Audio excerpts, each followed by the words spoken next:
Once upon a time. Once upon a time. Once upon a time.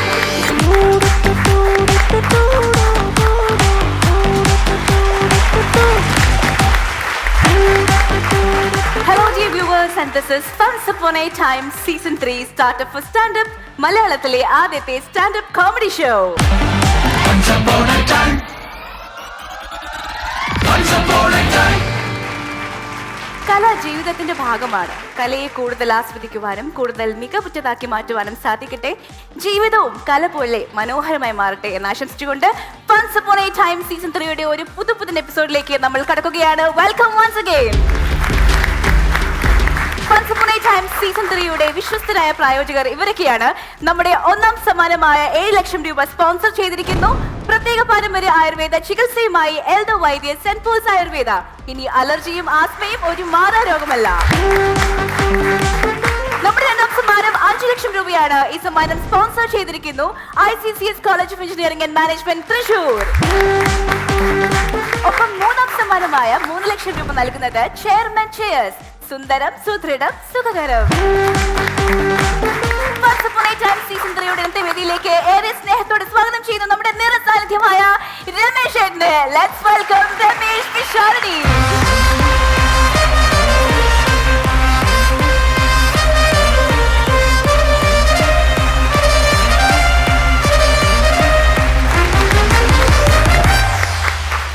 ഇന്നത്തെ episode ഒരിത്തിരി ടെൻഷനുള്ള എപ്പിസോഡാണ്. പൊതുവെ ഫൺസ് upon അത്ര ടെൻഷനുള്ള ഒരു പരിപാടി അല്ലെങ്കിലും ഇന്ന് എലിമിനേഷൻ എപ്പിസോഡാണ്. എനിക്ക് അത്ര ഇഷ്ടമില്ലാത്ത ഒരു എപ്പിസോഡാണ് എലിമിനേഷൻ എപ്പിസോഡ്. പക്ഷെ എപ്പോഴും പറയുന്നത് പോലെ അത് ഇതിന്റെ ഒരു ഭാഗമാണ്, നമുക്ക് ഒഴിവാക്കാൻ പറ്റില്ല. അത്തരത്തിൽ ഇന്നത്തെ എപ്പിസോഡിലും നമ്മളോടൊപ്പം ഈ ഡേഞ്ചർ സോൺ എന്നുള്ള വാക്കൊന്നും നമുക്ക് വേണ്ട അല്ലേ. ഇങ്ങനെ നമുക്ക് ഡേഞ്ചർ സോൺ വേണ്ട. കയ്യാലപ്പുറത്തിരിക്കുന്ന എന്ന് പറഞ്ഞാൽ എങ്ങനെ ഉണ്ടാവും? അത് കുറച്ചുകൂടെ നല്ല വാക്കായിരിക്കും. അങ്ങനെ ആളുകൾ എത്തിയിട്ടുണ്ട്. ഇതിലാരോ 2 പേർ നമ്മളോടൊപ്പം തുടരും, ബാക്കിയുള്ളവർ താൽക്കാലികമായി നമ്മുടെ എപ്പിസോഡുകളിൽ നിന്നും മാറും. ഞാനും അവരാരൊക്കെയാണെന്ന് അറിയാനുള്ള ആകാംക്ഷയിലാണ്. അപ്പൊ ഞാൻ അങ്ങോട്ട് തീർച്ചയായിട്ടും രമേശ് ചേട്ടാ.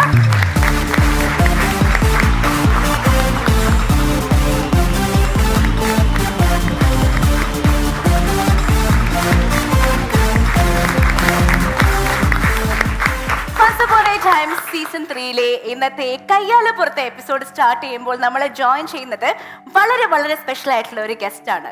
യുവതാര നിരയിലെ തിളങ്ങുന്ന താരം. Let's welcome Krishna Shankar.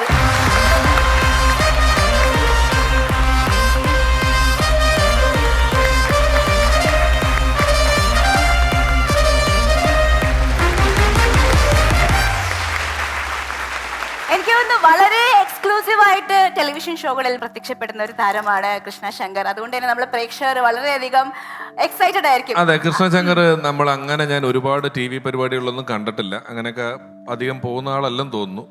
ഞങ്ങൾ തമ്മിൽ നല്ല സുഹൃത്തുക്കളാണ്. അപ്പൊ ഞാൻ കൃഷ്ണശങ്കറിനോട് പറഞ്ഞു ഒരു ദിവസം വരണമെന്ന്. ഇത് 3ാമത്തെ ഷെഡ്യൂളാണ് ഞാൻ ഇവനെ വിളിക്കുന്നത്. സത്യം പറഞ്ഞാൽ എല്ലാത്തിനും അതിൻ്റെതായ ഒരു സമയമുണ്ടെന്ന് പറയില്ലേ. ഇപ്പോ കൃഷ്ണചേട്ടൻ ഇങ്ങോട്ട് വരാനുള്ള സമയം ഇതാണ്, നമ്മളത് ആഘോഷിക്കുന്നു. അതെ, നിങ്ങൾക്ക് അറിയാത്തൊരു കൃഷ്ണശങ്കറുണ്ട്. നിങ്ങൾ ഈ റോക്കി ബായിനെ പറ്റിയൊക്കെ നമ്മൾ പറയുമല്ലോ, നിങ്ങൾക്ക് അറിയാത്തൊരു ഭൂതകാലം അവനുണ്ടായിരുന്നു എന്ന് പറയുന്നത്. നേരം എന്ന് പറയുന്ന സിനിമയിലാണ് കൃഷ്ണശങ്കർ ആദ്യം അഭിനയിക്കുന്നത്. ഫസ്റ്റ് മൂവി അത് ഒരുപാട് പേരുടെ നല്ല നേരമായിരുന്നു ആ സിനിമ. അവിടെ നിന്നും പിന്നീട് പ്രേമം പോലെ മലയാളത്തിന്റെ ഏറ്റവും ഇൻഡസ്ട്രിയൽ ഹിറ്റായി മാറിയ സിനിമകളുടെ ഭാഗമായി ഒരുപാട് സിനിമകളിൽ കൃഷ്ണശങ്കർ വളരെ മനോഹരമായിട്ടൊക്കെ അഭിനയിച്ചിട്ടുണ്ട്. പക്ഷേ കൃഷ്ണശങ്കർ അതിന് മുമ്പ് എന്തായിരുന്നു എന്ന് ഡയാനയ്ക്ക് അറിയുമോ എന്നാണ് എൻ്റെ ചോദ്യം. സിനിമ പണ്ട് മുതലേ മനസ്സിലുള്ള ഒരാളാണ്. ഏകദേശം ഒരു 10ാം ക്ലാസ് കഴിഞ്ഞപ്പോ മുതൽ മനസ്സെങ്ങനെ വായിച്ചു? 10ാം ക്ലാസ് കഴിഞ്ഞപ്പോഴേ അവന്റെ മനസ്സിൽ സിനിമ ഉണ്ടെന്നുള്ളത് അറിയാൻ വലിയ ബുദ്ധിമുട്ടില്ല. ഞാൻ ചേട്ടനെ കുറച്ച് ഇന്റർവ്യൂസ് ഒക്കെ കണ്ട് ചേട്ടനെ കുറിച്ചൊന്ന് പഠിക്കാൻ ശ്രമിച്ചിട്ടുണ്ട്. അങ്ങനെ മനസ്സിലാക്കിയതാണ് സിനിമ മോഹം മനസ്സിലുള്ള ഒരു കലാകാരനായിരുന്നു ചേട്ടൻ. ഇതല്ലാണ്ട് വേറെന്തെങ്കിലും സത്യം എന്നാ പറഞ്ഞുതരാം. കൃഷ്ണശങ്കർ ക്യാമറ അസിസ്റ്റന്റ് ആയിരുന്നു. ഒരു പടത്തിലല്ല 7ഓളം സിനിമകളുടെ മനോജ് പിള്ള എന്ന് പറയുന്ന മലയാളത്തിലെ ലീഡിങ് ക്യാമറമാൻമാരിൽ ഒരാളായ ക്യാമറമാൻ്റെ കൂട്ടത്തിൽ 7ഓളം സിനിമകളിൽ ക്യാമറ അസിസ്റ്റന്റ് ആയിരുന്നു. അങ്ങനെ ക്യാമറ അസിസ്റ്റന്റ് ആയിട്ട് നിൽക്കുന്ന സമയത്ത്, അതുമല്ല ഫസ്റ്റ് പടം അസിസ്റ്റന്റ് ചെയ്യാൻ പോയത് തന്നെ വളരെ ഭാഗ്യമായിരുന്നു. ഒന്ന് അസൂയ ഒരു സൈഡിൽ, മറ്റൊന്ന് കാഴ്ചകൾ. അങ്ങനെ ഒരു വലിയ ഭാഗ്യമുള്ള ഒരു അസിസ്റ്റന്റ് ആയിട്ടാണ് പോയത്. കാരണം കൃഷ്ണശങ്കർ അസിസ്റ്റന്റ് ആയിട്ട് പോയ ഫസ്റ്റ് പടം രതിനിർവേദമാണ്. അങ്ങനെയാണ് പലതവണ പറഞ്ഞു, നീ ക്യാമറ ശ്രദ്ധിക്ക്, അവിടെ ശ്രദ്ധിക്കരുത്, അവിടെ ആർട്ടിസ്റ്റുകൾ ചെയ്തോളും, നീ ക്യാമറ ശ്രദ്ധിക്കണം. ഞാൻ അഭിനയം പഠിച്ചെന്ന് തോന്നുന്നു. അങ്ങനെ 7 പടങ്ങൾ ചെയ്തു. പിന്നെ സിനിമയിൽ പൂർണ്ണമായിട്ട് ശ്രദ്ധിക്കാൻ കാരണം നേരം ചെയ്യുമ്പോൾ കൃഷ്ണശങ്കർ ഓർത്തില്ല അത് ആയിരിക്കും പിന്നെയുള്ള വഴി എന്നുള്ളത്, അല്ലേ? ആണോ? ഇല്ല, ഇതെന്താ സംഭവം അറിയോ, അഭിനയം താല്പര്യം ഉണ്ടായിരുന്നു രമേശ് ചേട്ടാ. പക്ഷേ നമ്മുടെ ഈ ഒരു അന്നത്തെ കോംപ്ലക്സ് ആണ്, ഹൈറ്റും പരിപാടിയും വെച്ചിട്ട് വേറെ ആരെയും നമുക്ക് പരിചയമില്ല. സിനിമ നമുക്ക് മറ്റേ ബാലികാറാമലയായിരുന്നു. അപ്പോൾ വീട്ടിൽ ഡിഗ്രി കഴിഞ്ഞപ്പോൾ ഒന്നല്ലെങ്കിൽ ദുബായിലെ ജോലി അല്ലെങ്കിൽ പഠിത്തം എന്ന് പറയുമ്പോൾ അൽഫോൺസ് എഡിറ്റിംഗ് പഠിക്കാൻ പോയി, ശബരി സൗണ്ട് എഞ്ചിനീയറിംഗ് പഠിക്കാൻ പോയി. അപ്പോൾ ഞാൻ ഫസ്റ്റ് തീരുമാനിച്ചത് ഡയറക്ഷനാണ്. ഒരു 3 ദിവസം കഴിഞ്ഞപ്പോൾ എനിക്ക് മനസ്സിലായി കുറേ പുസ്തകമൊക്കെ വായിക്കണം, കുറേ പരിപാടികളുണ്ട് ഡയറക്ഷന്. പയ്യെ ഞാൻ നേരെ മാറി ക്യാമറ ചെയ്യും. അപ്പോൾ അന്നത്തെ എൻ്റെ ധാരണ വെച്ചാൽ ഡയറക്ടർ ഒരു ഫ്രെയിം പറയും, അത് വെച്ചു കൊടുത്താൽ മതിയില്ല, വേറെ പ്രശ്നങ്ങളില്ലോ എന്ന് ഓർത്തിട്ടാണ് ക്യാമറയിലേക്ക് വന്നത്. അപ്പോൾ ഞാൻ ശിവൻ സ്റ്റുഡിയോയിലാണ് പഠിച്ചത് ക്യാമറ.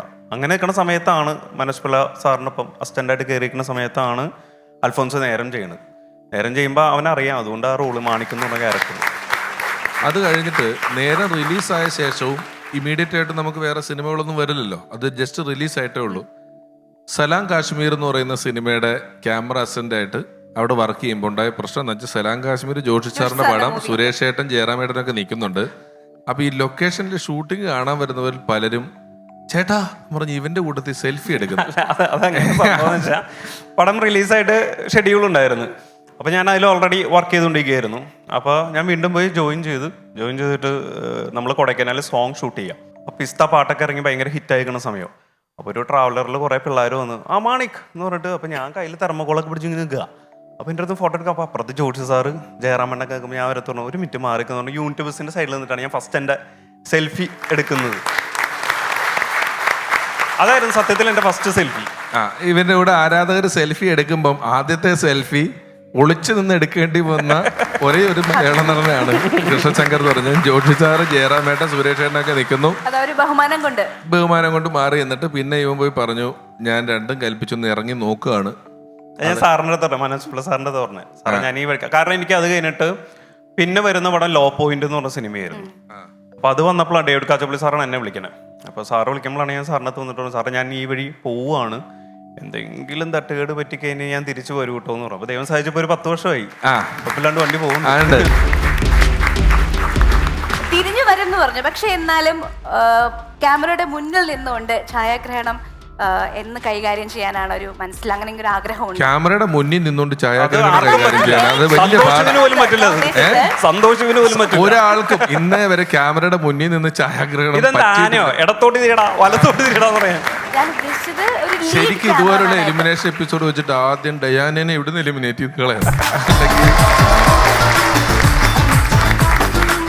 അപ്പോൾ 10 വർഷത്തെ സിനിമാ ജീവിതം, അഭിനയ ജീവിതം അതിഗംഭീരമായിട്ട് മുന്നോട്ട് പോയിക്കൊണ്ടിരിക്കുന്ന നമ്മുടെ കൃഷ്ണശങ്കറിനെ, കിച്ചുവിനെ Once Upon a Time season 3 ഇന്നത്തെ എപ്പിസോഡിലേക്ക് ഏറെ സ്നേഹത്തോടെ ഒരിക്കൽ കൂടി സ്വാഗതം ചെയ്യുകയാണ്.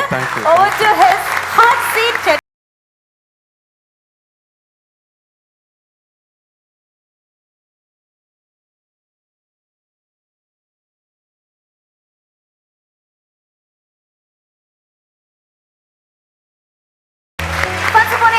സീസൺ 3 എലിമിനേഷൻ എപ്പിസോഡാണ്. നമുക്കറിയാം ഈ ഒരു ഘട്ടത്തിൽ നമുക്ക് ഒരിക്കലും ഒഴിവാക്കാനാകാത്ത ഒരു സെഗ്മെന്റിലേക്കാണ് നമ്മൾ കടക്കുന്നത്. എലിമിനേഷൻ റൗണ്ടിൽ 4 മത്സരാർത്ഥികളാണ് മത്സരിക്കുന്നത്. ഇവരെ സപ്പോർട്ട് ചെയ്യാനായിട്ട് എന്റെ ടീം ലീഡേഴ്സ് ഇവിടെ എത്തിയിട്ടുണ്ട്. അവരെ സ്വാഗതം ചെയ്യാം. ലെറ്റ്സ് വെൽക്കം ടീം മാന്നാർ മത്തായിയെ സപ്പോർട്ട് ചെയ്യാൻ ഇവിടെ എത്തിയിരിക്കുന്നത് ആർട്ടിസ്റ്റായ രശ്മിയാണ്. സ്വാഗതം. നമ്മുടെ മലയാള ടെലിവിഷനിലേക്ക് വളരെ നിറസാന്നിധ്യമായ ഒരു അഭിനേത്രിയാണ് രശ്മി. ഏറെ സന്തോഷം. നമ്മുടെ ഷോയെ കാണാറുണ്ടോ? എന്തൊക്കെയുണ്ട് പുതിയ വിശേഷങ്ങൾ? പറയൂ. ഞാൻ ആദ്യമായിട്ടാണ് സത്യം പറഞ്ഞ ഇത്രയും നല്ലൊരു പ്ലാറ്റ്ഫോമിൽ വരുന്നത്. ആദ്യമായിട്ടാണ് ഒരു ടെലിവിഷൻ ഷോയിൽ പങ്കെടുക്കുന്നത്. ആഹാ, ഓക്കെ. നമ്മുടെ ഷോ കണ്ടിട്ടുണ്ടോ? കണ്ടിട്ടുണ്ട്. കോമഡി ഷോസ് ഒക്കെ ഇഷ്ടമാണോ? അപ്പൊ രശ്മി, സ്വാഗതം. Thank you. Once Upon a Time season 3യുടെ മറ്റൊരു ടീമിനെ സപ്പോർട്ട് ചെയ്യാനായിട്ട് ഇവിടെ എത്തിയിരിക്കുന്നത് ടീം രാംജി റാവുവിനോടൊപ്പം ഉള്ളത് ദേവസൂര്യയാണ്. ദേവസൂര്യ, വെൽക്കം. ദേവസൂര്യ മലയാളത്തിലും തമിഴിലും അഭിനയിച്ചിട്ടുണ്ട്. ടെലിവിഷൻ പരിപാടികൾ, പ്രത്യേകിച്ചും തമിഴ്നാട്ടിലല്ലേ, ടെലിവിഷൻ പരിപാടികളിലൊക്കെ വളരെ ആക്റ്റീവ് ആയിട്ടുള്ള, വളരെ പോപ്പുലർ ആയിട്ടുള്ള ഒരു താരമാണ്. നമ്മുടെ Once Upon a Time season 3യിൽ എത്തിയിരിക്കുകയാണ്. വെൽക്കം. ഇന്നത്തെ എലിമിനേഷൻ എപ്പിസോഡിൽ ആദ്യമായി മത്സരിക്കാൻ എത്തുന്നത് ടീം മാന്നാർ മത്തായിൽ നിന്നാണ്. രശ്മി ആരാണ് കോട്ടിടുന്നത്? അൻസിലാണ് ഞങ്ങളുടെ മാന്നാർ മത്തായി ടീമിൽ നിന്നും വരുന്നത്. അപ്പോൾ എലിമിനേഷൻ റൗണ്ടിലേക്ക് അൻസിലിനെ ക്ഷണിക്കുന്നു. വെൽക്കം.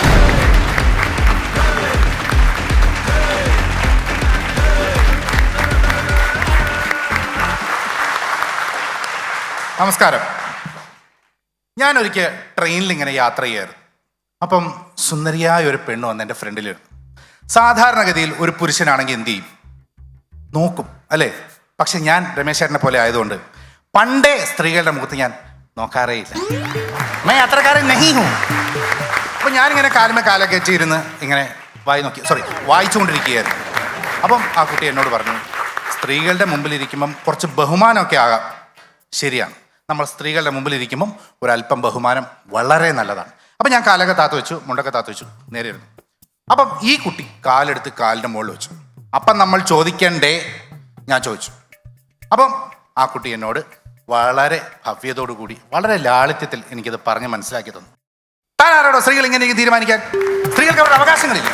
അവർക്കവിടെ സ്വാതന്ത്ര്യമില്ലേ? അവർക്കവിടെ ഫ്രീഡമില്ലേ? ദൈവമേ, ഗ്രനേഡിൻ്റെ പിന്നാണല്ലോ വലിച്ചൂരിയ. ആ വലിച്ചൂരിയ പിന്നെ തിരിച്ചു കുത്തിയിട്ട് ഞാൻ ആ കുട്ടിയോട് വളരെ ലളിതമായി ചോദിച്ചു, കുട്ടി എന്താ ചെയ്യണത്? ഞാനൊരു ആക്ടിവിസ്റ്റാണ്, ഞങ്ങൾ സ്ത്രീകളുടെ പ്രശ്നങ്ങൾക്ക് വേണ്ടി പോരാടും. അത് ശരി, എങ്ങനെയാ? അത് പണ്ട് കാലങ്ങളിൽ സ്ത്രീകൾക്ക് 4 ദിവസം അടുക്കളയിൽ കയറാനുള്ള സ്വാതന്ത്ര്യമില്ലായിരുന്നു.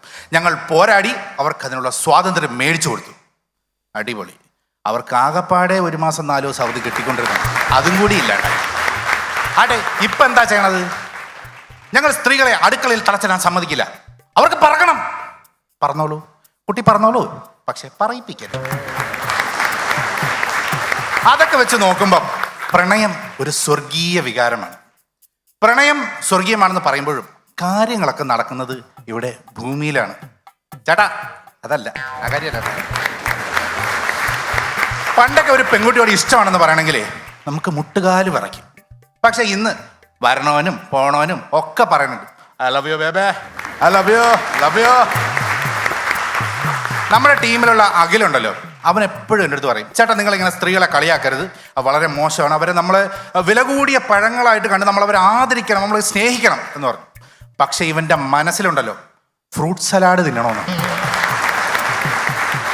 അതൊക്കെ വെച്ച് നോക്കുമ്പോൾ വിവാഹം ഉണ്ടല്ലോ നടക്കുന്നത് ഇവിടെയാണെങ്കിലും ചുറ്റുമുള്ളവർ പറയണത് സ്വർഗത്തിൽ നടക്കുന്ന കാര്യത്തെ പറ്റിയാണ്. കേട്ടിട്ടില്ലേ? വിവാഹം സ്വർഗത്തിൽ നടക്കുന്നു. ഇനി ചിലർ പറയും, നിങ്ങളുടെ കല്യാണം കഴിഞ്ഞില്ല, നിങ്ങൾ 7 ജന്മം ഒരുമിച്ച് തന്നെ ജീവിക്കും. ദൈവമേ, ഇതെൻ്റെ 7ാമത്തെ ജന്മമായിരിക്കണേ. ഇനി എനിക്ക് പണ്ട് മുതലേ ഉള്ളൊരു സംശയമാണ്, ഈ കല്യാണം നടക്കുന്നത് മിക്കവാറും ദൈവസന്നിധിയിലാണ്. ഇതെന്തിനാണ് ഇങ്ങനെ ദൈവത്തിൻ്റെ കൂട്ടുപിടിക്കുന്നത്? എനിക്ക് ഭയങ്കര സംശയമായിരുന്നു. കല്യാണം കഴിഞ്ഞ് 8 വർഷം കഴിഞ്ഞപ്പം എനിക്ക് മനസ്സിലായി, ദൈവം മാത്രമേ ഉണ്ടാവുള്ളൂ. അതുപോലെ ഈ കല്യാണം കഴിഞ്ഞ് കഴിയുമ്പോഴേക്കും ഈ ഭാര്യമാരുടെ ഒരു സ്ഥിര നമ്പറുണ്ട്. എനിക്കറിയാം, എൻ്റെ ഭാര്യ എല്ലാ ഭാര്യമാർക്കൊക്കെ ഉണ്ട്. നിങ്ങൾ എൻ്റെ അടുത്തുള്ളപ്പം എനിക്ക് എന്ത് സമാധാനമാണെന്നറിയോ? ഇതെന്തിനുള്ള പരിപാടിയാണെന്നറിയോ? തുണി കഴുകണം, വീട് വൃത്തിയാക്കണം, കുട്ടികളെ കുളിപ്പിക്കണം, എന്തിനേറെ പറയണം, അവിടെ കാല് വരെ മസാജ് ചെയ്ത് കൊടുക്കണം. ഇതൊക്കെ പറഞ്ഞാൽ എന്താ കാര്യം? നമ്മുടെ ഇപ്രാവശ്യത്തെ കേരള ബഡ്ജറ്റ് തന്നെ എടുത്ത് നോക്കിയോ, അതിനകത്തൊരു സ്ത്രീയുടെ കറുത്ത കൈകളില്ലേ? സാധാരണഗതിയിൽ മന്ത്രി ഒറ്റയ്ക്കാണ് ഇത് പ്രിപ്പയർ ചെയ്തിരുന്നെങ്കിൽ ഉറപ്പായിട്ടും ഒരു 4-5 എണ്ണം മറന്നുപോയേനെ. കാരണം മറവി നമ്മൾ ആണുങ്ങളെ കൂടെ പറപ്പാണല്ലോ. പക്ഷെ ഇത് ഒരെണ്ണം പോലും പെടാതെ സർവ്വതിനും കൂട്ടിയിട്ടുണ്ട്.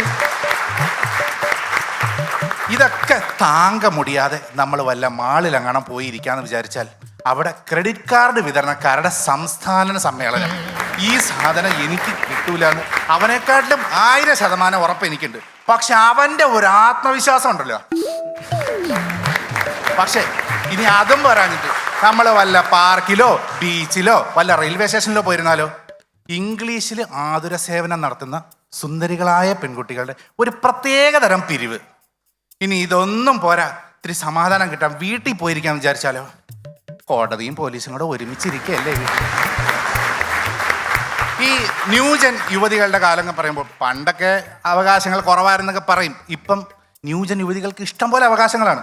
കല്യാണം കഴിക്കണോ, ലിവിങ് ടുഗെദർ ആവണോ, വർക്കിംഗ് ആവണോ, ഇനി വർക്ക് ഫ്രം ഹോം ആവണോ, ഹൗസ് വൈഫ് ആകണോ, അതേസമയം നമ്മളെ പുരുഷന്മാർക്ക് എന്തെങ്കിലും അവകാശങ്ങളുണ്ടാ? നമ്മുടെ കാര്യം നോക്കാൻ ആരെങ്കിലും ഉണ്ടാ? ഇല്ല. ഇപ്പം ഒരു പുരുഷൻ പറയാണ് എനിക്ക് ഹൗസ് ഹസ്ബൻഡ് ആയാൽ മതി എന്ന് പറഞ്ഞാൽ വീട്ടുകാരും നാട്ടുകാരും സാമൂഹ്യ പാഠവും സമൂഹവും എല്ലാം കൂടെ ഇങ്ങ് വന്ന് നമ്മളോട് സ്നേഹത്തോടു കൂടി പറയും, എടാ നട്ടലില്ലാത്തവർ നിനക്ക് നാണം ഉണ്ടാ പെണ്ണുങ്ങളെ പൈസക്ക് ജീവിക്കാൻ. ഇനി ഒരു ഫ്ലൈറ്റ് ഹൈജാക്ക് ചെയ്തു എന്ന് വിചാരിക്കുക.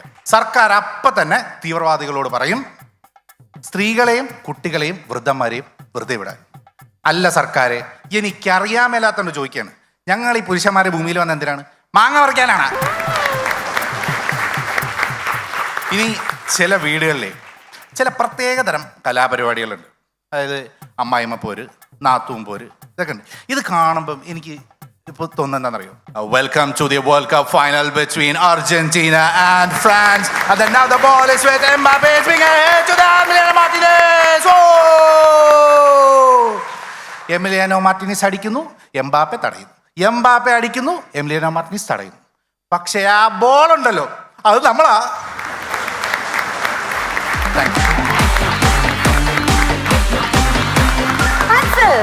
ഹായ്. സ്റ്റാൻഡപ്പ് കോമഡിക്ക് വേണ്ടിയാണെങ്കിലും നല്ലൊരു ടോപ്പിക്കാണ് തെരഞ്ഞെടുത്തത്. Thank you. എല്ലാ എലിമിനേഷൻ റൗണ്ടിലും ഉണ്ടായിരുന്നല്ലോ. അനുഭവങ്ങൾ എമ്പാടും ഉള്ളത് കൊണ്ട് വലിയ ദാരിദ്ര്യമില്ല. എനിക്കത് ഏറ്റവും കൂടുതൽ പെർഫോമൻസിൽ ഇതിനോടകം ഇവിടെ ചെയ്തിട്ടുള്ളത് അൻസിലാണ്, നമ്മുടെ ഫ്ലോറിൽ അല്ലേ? കാരണം ബാക്കിയുള്ളവർക്ക് ഓരോ പെർഫോമൻസ് ചെയ്ത് പോയാൽ മതി. ഈ എലിമിനേഷൻ റൗണ്ടിൽ വരുന്നവർക്ക് ഈ ഒരു അഡീഷണൽ പെർഫോമൻസ് ഉണ്ടല്ലോ, അങ്ങനെ സ്ഥിരം സാന്നിധ്യമാണ് അൻസിൽ. അതെ. ആ, ഇതുവരെ ഇവിടെ ഏതെല്ലാം എലിമിനേഷൻ റൗണ്ട് വന്നിട്ടുണ്ടോ അതിലെല്ലാം പുള്ളി വന്നിട്ടുണ്ട്. പിന്നെ പിന്നെ ചിലർ പറയാൻ തുടങ്ങി ഇവൻ ഒരു പെർഫോമൻസ് അഡീഷണൽ കിട്ടാൻ വേണ്ടി ചെയ്തെന്നാണ് ഇങ്ങനെ. അങ്ങനെ വരെയുള്ള അപഖ്യാതികൾ കേൾക്കുന്ന ഒരാളാണ്. അഭിമാനമുണ്ട്. പിന്നെ ഞാൻ ചോദിക്കട്ടെ, വീട്ടില് ആരാണ് എംബാപ്പെ, ആരാണ് മെസ്സി? വീട്ടിൽ പോണം. വീട്ടിൽ പോണം, അതുകൊണ്ട് ചോദിക്കുന്നത്. പക്ഷെ പന്ത് പുള്ളി തന്നെയാണ്. പന്ത് പുള്ളി തന്നെയാണ്. ഓക്കെ, രമേശേട്ടാ എങ്ങനെയായിരുന്നു പെർഫോമൻസ്? നല്ല പ്രകടനമായിരുന്നു, നല്ല രസമുണ്ടായിരുന്നു. പെട്ടെന്ന് കേൾക്കുമ്പം സമൂഹത്തിന്റെ സിസ്റ്റത്തിനകത്ത് സമ്മതിക്കാൻ പറ്റൂലെങ്കിലും കുറച്ചൊക്കെ സത്യങ്ങളുള്ള ഒരു ഏരിയയിലൂടെയൊക്കെ ഇത് പോയിട്ടുണ്ട്. അത് ആദ്യത്തെ ട്രെയിനിന്റെ അനുഭവം തൊട്ട് ഞാൻ അനുഭവിച്ചിട്ടുള്ള, ഞാൻ കണ്ടിട്ടുള്ള ചിലയിടത്ത്, അതായത് അനുവദിക്കപ്പെട്ട സ്വാതന്ത്ര്യങ്ങൾ ദുരുപയോഗം ചെയ്യുക വഴി ഒറിജിനലായിട്ട് അർഹതപ്പെട്ടവർക്ക് കൂടെ അത് മിസ്സായി പോകുന്ന ഒരു ഏരിയ ഉണ്ട്. ഞാൻ ഒരു അനുഭവം പറയാം. ഒരു സ്റ്റേജിന്റെ ബാക്കിൽ ഒരിക്കൽ ഞങ്ങളിങ്ങനെ ഒരു ഷോ ചെയ്തുകൊണ്ടിരിക്കുകയാണ്. അവിടെ ഒരു ആർട്ടിസ്റ്റുണ്ട്, സംഘാടകരുണ്ട്. അപ്പം സംഘാടകരും ഒക്കെ ആയിട്ട് ഇങ്ങനെ നിന്നിട്ട് മറ്റൊരു വിഷയത്തിന്, അതായത് ചെക്ക് കൊടുക്കണോ RTGS ചെയ്ത് പൈസ ട്രാൻസ്ഫർ ചെയ്ത് കൊടുക്കണോ എന്നുള്ളൊരു തർക്കം. ഈ ആർട്ടിസ്റ്റിന് പൈസ കൊടുക്കണമല്ലോ, അവർ ചെക്ക് കൊണ്ട് കൊടുത്തു. ഇവർ പറഞ്ഞു എനിക്ക് RTGS ചെയ്ത് തരണം, ചെക്ക് ഞാൻ മേടിക്കില്ല എന്ന് പറഞ്ഞു. അപ്പോൾ അവർ ബാലൻസ് എടുത്ത് കാണിച്ചു കൊടുത്തു, ഇത് സബ്മിറ്റ് ചെയ്തോളൂ, ചെക്കാണ്, TDS കാര്യങ്ങളൊക്കെ തന്നിട്ടുണ്ട് പറഞ്ഞപ്പോൾ അവർ പറഞ്ഞു അല്ല, ഇപ്പം നിങ്ങളിത് RTGS ചെയ്ത് തന്നാലേ നടക്കുള്ളൂ എന്ന് പറഞ്ഞു. അപ്പോൾ അവരെന്തോ പറഞ്ഞു, ഇതിൻ്റെ പേരിൽ ഒരു ചെറിയ തർക്കം നടന്നുകൊണ്ടിരിക്കുകയാണ്, ഇതാണ് വിഷയം. ഈ വിഷയം നടന്ന് ഇതിൻ്റെ ടോപ്പിലെത്തിയ സമയത്ത് പെട്ടെന്ന് ഈ പെണ്ണ് ഈ പുള്ളിയോട് പറയാ, ധൈര്യമുണ്ട് താൻ എന്നെ കയറി പിടിക്കണമെന്ന്. എന്ത് ന്യായമാണെന്ന് ഞാൻ ആലോചിച്ചു. ഇത് ഒരു ബന്ധമില്ലാത്ത കാര്യമാണേ. ഇയാൾ അവിടെ നിന്ന് പിടിക്കടോ, ധൈര്യം എടുത്താൽ എന്നെ പിടിക്കടോ എന്ന് പറഞ്ഞിട്ട് ആകെ വിഷയം കംപ്ലീറ്റ് റൂട്ട് മാറി അവിടെ വേറെ ആൾക്കാർ ഇടപെട്ട് വിഷയം നടക്കുന്ന ഇതായിരുന്നു.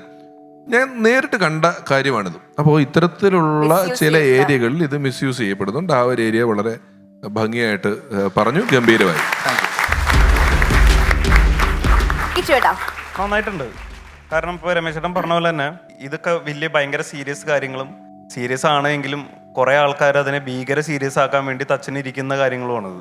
ഇതിൽ ഹ്യൂമർ കണ്ടെത്തുക എന്ന് പറയുന്നത് വലിയൊരു കാര്യമാണ്. പിന്നെ ലാസ്റ്റത്തെ ഫുട്ബോളുകൾ ഈ വീട്ടിൽ നിന്ന് എടുത്താന്ന് എനിക്ക് തോന്നിയായിരുന്നു അത്. കാരണം എൻ്റെ കല്യാണം കഴിഞ്ഞിട്ട് 10 വർഷമായി. നമുക്കറിയാലോ എങ്ങനെയാണ് നടക്കുക എന്നുള്ളത്. എന്തായാലും നന്നായിട്ടുണ്ടോ. Thank you. അപ്പോ വെരി വെൽ ഡൺ. നമുക്ക് ലാസ്റ്റ് അറിയാം. All the best. Thank you. Elimination റൗണ്ടിലെ അടുത്ത മത്സരാർത്ഥിയിലേക്ക് കടക്കുകയാണ്. And this time it is from team Ramji Rao. അപ്പോൾ ദേവസൂര്യ നിങ്ങളുടെ ടീമിന്റെ പ്രാവശ്യം ആരാണ് കോട്ടിടുന്നത്?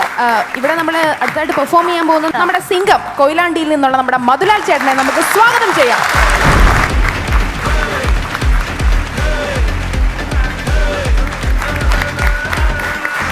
നമസ്കാരം. ഇപ്പോൾ നമ്മുടെയൊക്കെ നാട്ടിൽ വളരെ ചർച്ച ചെയ്തുകൊണ്ടിരിക്കുന്ന ഒരു വിഷയമാണ് വന്യമൃഗങ്ങളുടെ നാട്ടിലേക്കുള്ള പ്രയാണം. അപ്പൊ ഇതിനെക്കുറിച്ച് അന്വേഷിക്കാൻ വേണ്ടി സർക്കാർ ഒരു കമ്മീഷനെ നിയോഗിച്ചു. അതിന്റെ റിപ്പോർട്ട് വന്നു ഇപ്രകാരമാണ്. നിങ്ങളെ ഞാൻ ഗൂഡല്ലൂരിനടുത്തുള്ള ഡുങ്കുർണിക്കാട്ടിലേക്ക് കൂട്ടിക്കൊണ്ടുപോവുകയാണ്. ഡുങ്കുർണിക്കാട്ടിൽ കാട്ടുകുന്ന് ഹയർ സെക്കൻഡറി സ്കൂളിൽ നിന്ന് സ്തുത്യർഹമായ പ്രവർത്തനങ്ങൾക്ക് ശേഷം വിരമിക്കുന്ന പ്രൊഫസർ ഡിമ്മൻ സിംഹത്തിന് യാത്രയയപ്പ് സമ്മേളനം നടക്കുകയാണ്. യാത്രയയപ്പ് സമ്മേളനം വളരെ ഗംഭീരമാക്കണം, കാടറിയണം, വലിയ കലാപരിപാടികൾ വേണം, വലിയ PTA തീരുമാനമാണ്. അങ്ങനെ അപ്പൊ എന്താക്കി, മത്സരങ്ങളൊക്കെ വേണം, മിമിക്രി മത്സരം വേണമെന്നാണ് ഭയങ്കര തീരുമാനം. അപ്പൊ മിമിക്രിക്ക് കാട്ടിലെ ഫിഗർ ചെയ്ത് ഏറ്റവും കൂടുതൽ ശ്രദ്ധേയനായ ഓന്തച്ചൻ ഫിഗർ റെഡിയായി. 5 മിനിറ്റ് കൊണ്ട് 12 ഫിഗർ ചെയ്യും. പിന്നെ ഉള്ളത് അരുണച്ചേട്ടനാണ്. അരുണച്ചേട്ടനും മിമിക്രി മത്സരത്തിന് റെഡിയായി. എലി, പുലി, അവിടെയാണ് നിങ്ങൾ ശ്രദ്ധിക്കേണ്ടത്. പുലി 10-15 ദിവസം റിഹേഴ്സൽ ചെയ്തു. നമ്മുടെ ഗിനീഷ് ഗോവിന്ദാണ് മിമിക്രി പഠിപ്പിച്ചത്. മത്സരം തുടങ്ങി. ഓന്തിന്റെ ഫിഗർ ഷോ വളരെ ഗംഭീരമായിട്ട് കഴിഞ്ഞു. കയ്യടി കൊടുക്കും ഓന്തിന്. ഓക്കെ, അരുണയെ സ്റ്റേജിലേക്ക് സ്വാഗതം ചെയ്തു. അരുണ വന്നു. എന്തിനാ വന്നെന്ന് മറന്നുപോയി മൂപ്പരോട്. 5 മിനിറ്റ് വിട്ടോന്ന് പറഞ്ഞു. അരുണ പോയി. എലി വന്നു, തകർത്ത് പൊളിച്ചു. പുലി വന്നു, അടിച്ചു പൊളിച്ചു. മത്സരത്തിന്റെ വിധി വന്നു. അവിടെയാണ് പുലിന്റെ നെഞ്ച് തകർന്നു പോയത്. C grade. A grade with first എലിക്ക്. ഇതിലും വലിയൊരു മാനക്കേട് പുലിക്കൻ ഉണ്ടാവാനുണ്ടോ? അപ്പൊ പുലി ഒരു കാര്യം ചെയ്തു. വളരെ സങ്കടത്തോടെ ഓടി വരും, ഒരു മരത്തിന്റെ മുകളിൽ കയറി അങ്ങനെ റെസ്റ്റ് ചെയ്തു. സങ്കടം തീർക്കണല്ലോ.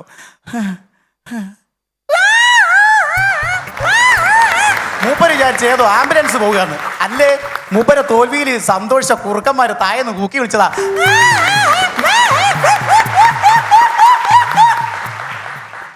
പുലിക്ക് അത്ര പിടിച്ചില്ല. പുലിക്ക് നമ്മളെന്താ പറയാ, ഈ ഈഗോ അടിക്കാന്നറിയില്ലേ, പുലിക്ക് ഈഗോ അടിച്ച് പുലിയുടെ ഇടപെടുന്ന ഒച്ച ഉണ്ടാക്കരുത്, തോൽക്കുന്നൊക്കെ സാധാരണ.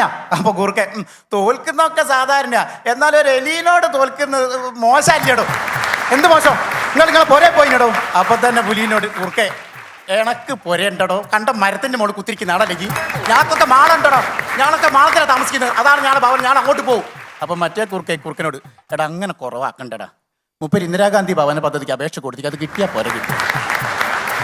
കൂടിയും കേട്ടരം പുലിക്ക് ഈഗോന്റെ മുകളിൽ ഈഗോ. അവിടെ നിന്ന് ചാടി ഇറങ്ങി മൂപ്പർ ഒരു ഭാഗത്തേക്ക് പോയി. എന്തായാലും കാട്ടിന്റെ സൈഡിൽ തന്നെ ഒരു സൂപ്പർ മാർക്കറ്റ് ഉണ്ട്, അവിടെ നല്ല കട്ടൻ ചായ കിട്ടും. മൂപ്പര് കട്ടൻ ചായ കുടിക്കാൻ പോയി. കട്ടൻ ചായ കുടിക്കാൻ പോയ സമയത്താണ് മൂപ്പർക്ക് ഒരു കാര്യം ഓർമ്മ വന്നത്. ഈ മരത്തിന്റെ മുകളിൽ ഒരാൾ താമസിക്കുന്നുണ്ട്. എടാ മൂപ്പര് ഡ്യൂട്ടി എന്താണെന്നറിയോ? ആളെ പറഞ്ഞാൽ മനസ്സിലാവും. മൂളം മുങ്ങ. മൂപ്പര് കാട്ടില് സർവീസ് സഹകരണ ബാങ്കിൽ നൈറ്റ് ഡ്യൂട്ടിയാണ് മൂപ്പർക്ക് പണി. അപ്പൊ നൈറ്റ് ഡ്യൂട്ടി കഴിഞ്ഞ് മൂപ്പര് റെസ്റ്റ് ചെയ്യുക. അന്നേരം ഇവരെ താഴ്ന്നിട്ട് ബഹളം കേൾക്കുന്നത്. കുറുക്കനോട് എന്നോട് ഇവിടെ കിടന്ന് ഒച്ച ഉണ്ടാക്കരുത്, ബാക്കിയുള്ളവന് കിടന്നുറങ്ങണം, നൈറ്റ് ഡ്യൂട്ടി കഴിഞ്ഞ് വന്നു. അപ്പൊ കുറുക്കൻ പോവുകയല്ലേ നമ്മളെന്നാല് ഒരു പ്രശ്നം ഉണ്ടാക്കിട്ട് പോവുക. കുറുക്കനൊക്കെ സ്ഥലം വിട്ട് ഈ സങ്കടം സഹിച്ച് പുലി ഇങ്ങനെ നടന്നു വരിക. ഒരു കട്ടൻ ചായ കുടിച്ച് കളിയാ. അവിടെ ടൗണിലെത്തിയ ഇദ്ദേഹത്തിന്റെ നെഞ്ച് തകർന്നു പോയി. വലിയ ഫ്ലെക്സ് എലിന്റെ, യവൻ പുലിയാണ് കേട്ടോ, മിമിക്രിയിൽ ഫസ്റ്റ്. എലി പുലിയായി. തീർന്നില്ലേ? ഒരൊറ്റ തീരുമാനം, കാട് വിടുക. ഇനി കാട്ടിൽ നിന്നിട്ട് കാര്യമല്ല. പുലി രാത്രിക്ക് രാത്രി തന്നെ കാട് വിട്ട് വന്നിറങ്ങിയ നാട്ടിലാ. ഒരു കല്യാണ പോരന്റെ മുമ്പിലാന്ന് പുലി വന്ന് വിട്ട്. അവിടെ ഗാനമേള നടക്കല്ലേ, പാട്ടേതാ പുലി മുറുമ്പത് പുലി മുറുമ്പത് കിട്ടി കിട്ടുക്കത് കിട്ടി കിട്ടുക്കത്. അപ്പൊ അടിപൊളി. കാട്ടിനെ കാട്ടി സുഖം നാട്ടിലാ. ഇവിടെയല്ലേ ഇമ്മക്ക് വില കിടക്കുന്നത്. എന്തിന് വെറുതെ കാട്ടിൽ? അടുത്ത ഡിജെന്റെ മ്യൂസിക് അങ്ങോട്ട് തുടങ്ങി. പുലിക്ക് പിടിച്ചേക്കാൻ കഴിഞ്ഞാൽ ഒറ്റ ചാട്ടം ഡിജെന്റെ നടുക്കേക്ക്. നാട്ടുകാർ നാനാഭാഗത്തേക്ക് ഓടി. ജാനകി എടുത്ത് വയ്യപ്പുറത്തോട്ട് ഓടിയതാനും 50 ആക്കുള്ള സാമ്പാറിന്റെ അകത്ത് ബ്ലും പ്രശ്നമായി. ആൾക്കാർ കൂടി, പുലി ഓടി, നാട്ടുകാരോടി. പുലി തൊട്ടടുത്തുള്ള ഒരു കാട്ടിൻ്റെ അകത്ത് കയറി തൽക്കാലം രക്ഷപ്പെടണമല്ലോ, അടങ്ങാണ്ട് കുത്തിരിക്കുക. സമയം കഴിഞ്ഞ് വിശപ്പ് തുടങ്ങി.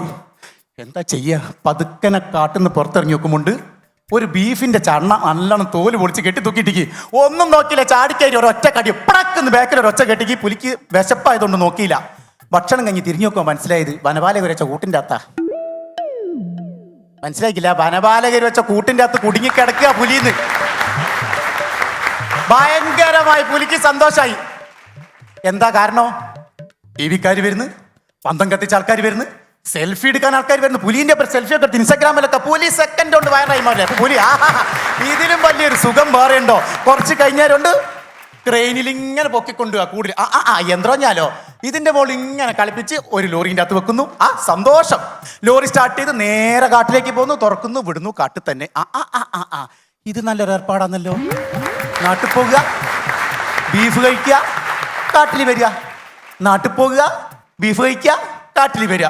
ഇത് മൂപ്പര് കാട്ടിലുള്ള സർവ്വ മൃഗങ്ങളോട് അങ്ങോട്ട് പറഞ്ഞ് അതിനുശേഷമാണ് പുലിയും കടുവയും എലിയും വരെ ഇന്ന് നാട്ടിൽ കിടന്ന് വിലസുന്നത്. നമോ വാദം.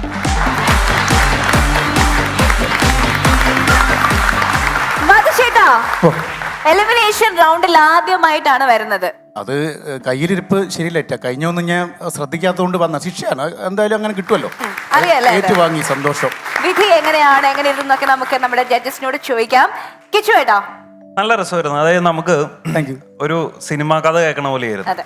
പുള്ളി അവിടെ നിന്ന് പുറപ്പെട്ടു, അവിടുത്തെ ഒരു പരിപാടി, അവിടെ നിന്ന് എങ്ങനെ നാട്ടിലേക്ക് വന്നു എന്നുള്ളത് ഭയങ്കര, അതായത് ആ മാറ്റർ തന്നെ പറഞ്ഞ് നമുക്ക് വിഷ്വൽ ചെയ്യാൻ പറ്റും. Thank you sir. ഭയങ്കര രസമായിട്ട് കഥ പറയുന്ന രീതിയിൽ അതിൽ തമാശ ഉൾപ്പെടുത്തിയത് വളരെ വളരെ നന്നായിട്ടുണ്ട്. ഇത് മുതലാലേ, നമ്മൾ കോമായിട്ട് പല വിഷയങ്ങൾ, പല നർമ്മങ്ങൾ പറയുന്ന ഒരു രീതി. ഇതൊരൊറ്റ കഥയാണ് തുടക്കം തൊട്ട് ഒടുക്കം വരെ. ഒറ്റ കഥ തുടക്കം തൊട്ട് ഒടുക്കം വരെ പറയുന്നതിനകത്ത് വലിയ കൗണ്ടറുകളോ മറ്റ് ഇവന്റുകളോ ഒന്നും ഇല്ലാതിരുന്നിട്ടും വളരെ രസമായിട്ട് അവതരിപ്പിക്കാൻ മുതലാലിന് പറ്റിയെന്നുള്ളതാണ്. എനിക്ക് തോന്നുന്നില്ല ഇപ്പോൾ ഇവിടെ നമ്മുടെ മത്സരങ്ങളിൽ തന്നെയുള്ള പലരും പൊതുവിഷയങ്ങൾ അല്ലെങ്കിൽ നമുക്കൊന്ന് ഇൻസ്പയർഡ് ആവാൻ പറ്റി നമ്മളൊരു 2 ഇംഗ്ലീഷ് സ്റ്റാൻഡപ്പ് കോമഡി ഷോയോ 2 ഹിന്ദിയൊക്കെ കണ്ട അവിടുന്ന് ഒരു ഇച്ചിരിയൊക്കെ നമുക്ക് എടുത്തുകൊണ്ടൊക്കെ വരാൻ പറ്റും ഇവിടെ കൊണ്ട് വിളമ്പാനായിട്ട്. ഇത് ഈ ലോകത്ത് ആരെങ്കിലും ചെയ്തിട്ടുണ്ടാവും എന്ന് ഞാൻ വിശ്വസിക്കുന്നില്ല. 100% മധുലാല് തന്നെ ഉണ്ടാക്കിയൊരു കഥയാണ് എന്നുള്ളത് കേട്ടാൽ നമുക്ക് മനസ്സിലാവും. അത് ആ കാട്ടിൽ നടന്ന എല്ലാ ജീവികളുടെയും പ്രശ്നവും, മൂങ്ങയുടെ തൊഴിലും ബാക്കിയുള്ള എല്ലാവരുടെയും കഥ കൊണ്ടുവന്ന് ലാസ്റ്റ് വരെ കൊണ്ടുവന്നതിനെ എത്തിക്കുന്നതിൽ മധുലാല് പറഞ്ഞ കഥയുടെ ഒപ്പം ഞങ്ങൾ ആ വിഷ്വലിൽ യാത്ര ചെയ്തില്ലെങ്കിൽ ഇത് വലിയ കാര്യമായിട്ട് പാളിപ്പോവും. നമുക്ക് ഈ കൂർക്കം കൂവിയതും പോയതും ഇതനുഭവിക്കുന്ന ഒരു മാനസിക പ്രശ്നങ്ങളും എല്ലാം വളരെ കൃത്യമായിട്ട് കണക്ട് ചെയ്യാൻ പറ്റി. ആ ജംഗിൾ ബുക്ക് എന്ന് പറഞ്ഞ സിനിമ കാണുന്ന ഒരു ഫീലാണ് കേട്ടാ. വളരെ നന്നായിരുന്നു അത്, വളരെ നന്നായി. അതുകൊണ്ട് അടിപൊളിയായിരുന്നു കേട്ടോ. ഞാനും പേഴ്സണലി ഒരുപാട് അനിമേഷൻ മൂവീസ് മൃഗങ്ങളെ വെച്ചുള്ളത് കാണുന്ന ഒരാളാണ്, ആസ്വദിക്കുന്ന ഒരാളാണ്. സൂപ്പർ ആയിരുന്നു പെർഫോമൻസ്. മാർക്സ് നമുക്ക് ലാസ്റ്റ് അറിയാം.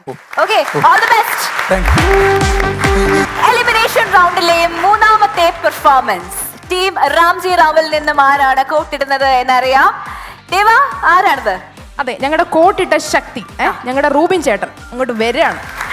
Let's welcome Rubin onto the stage. Rubin, വരൂ.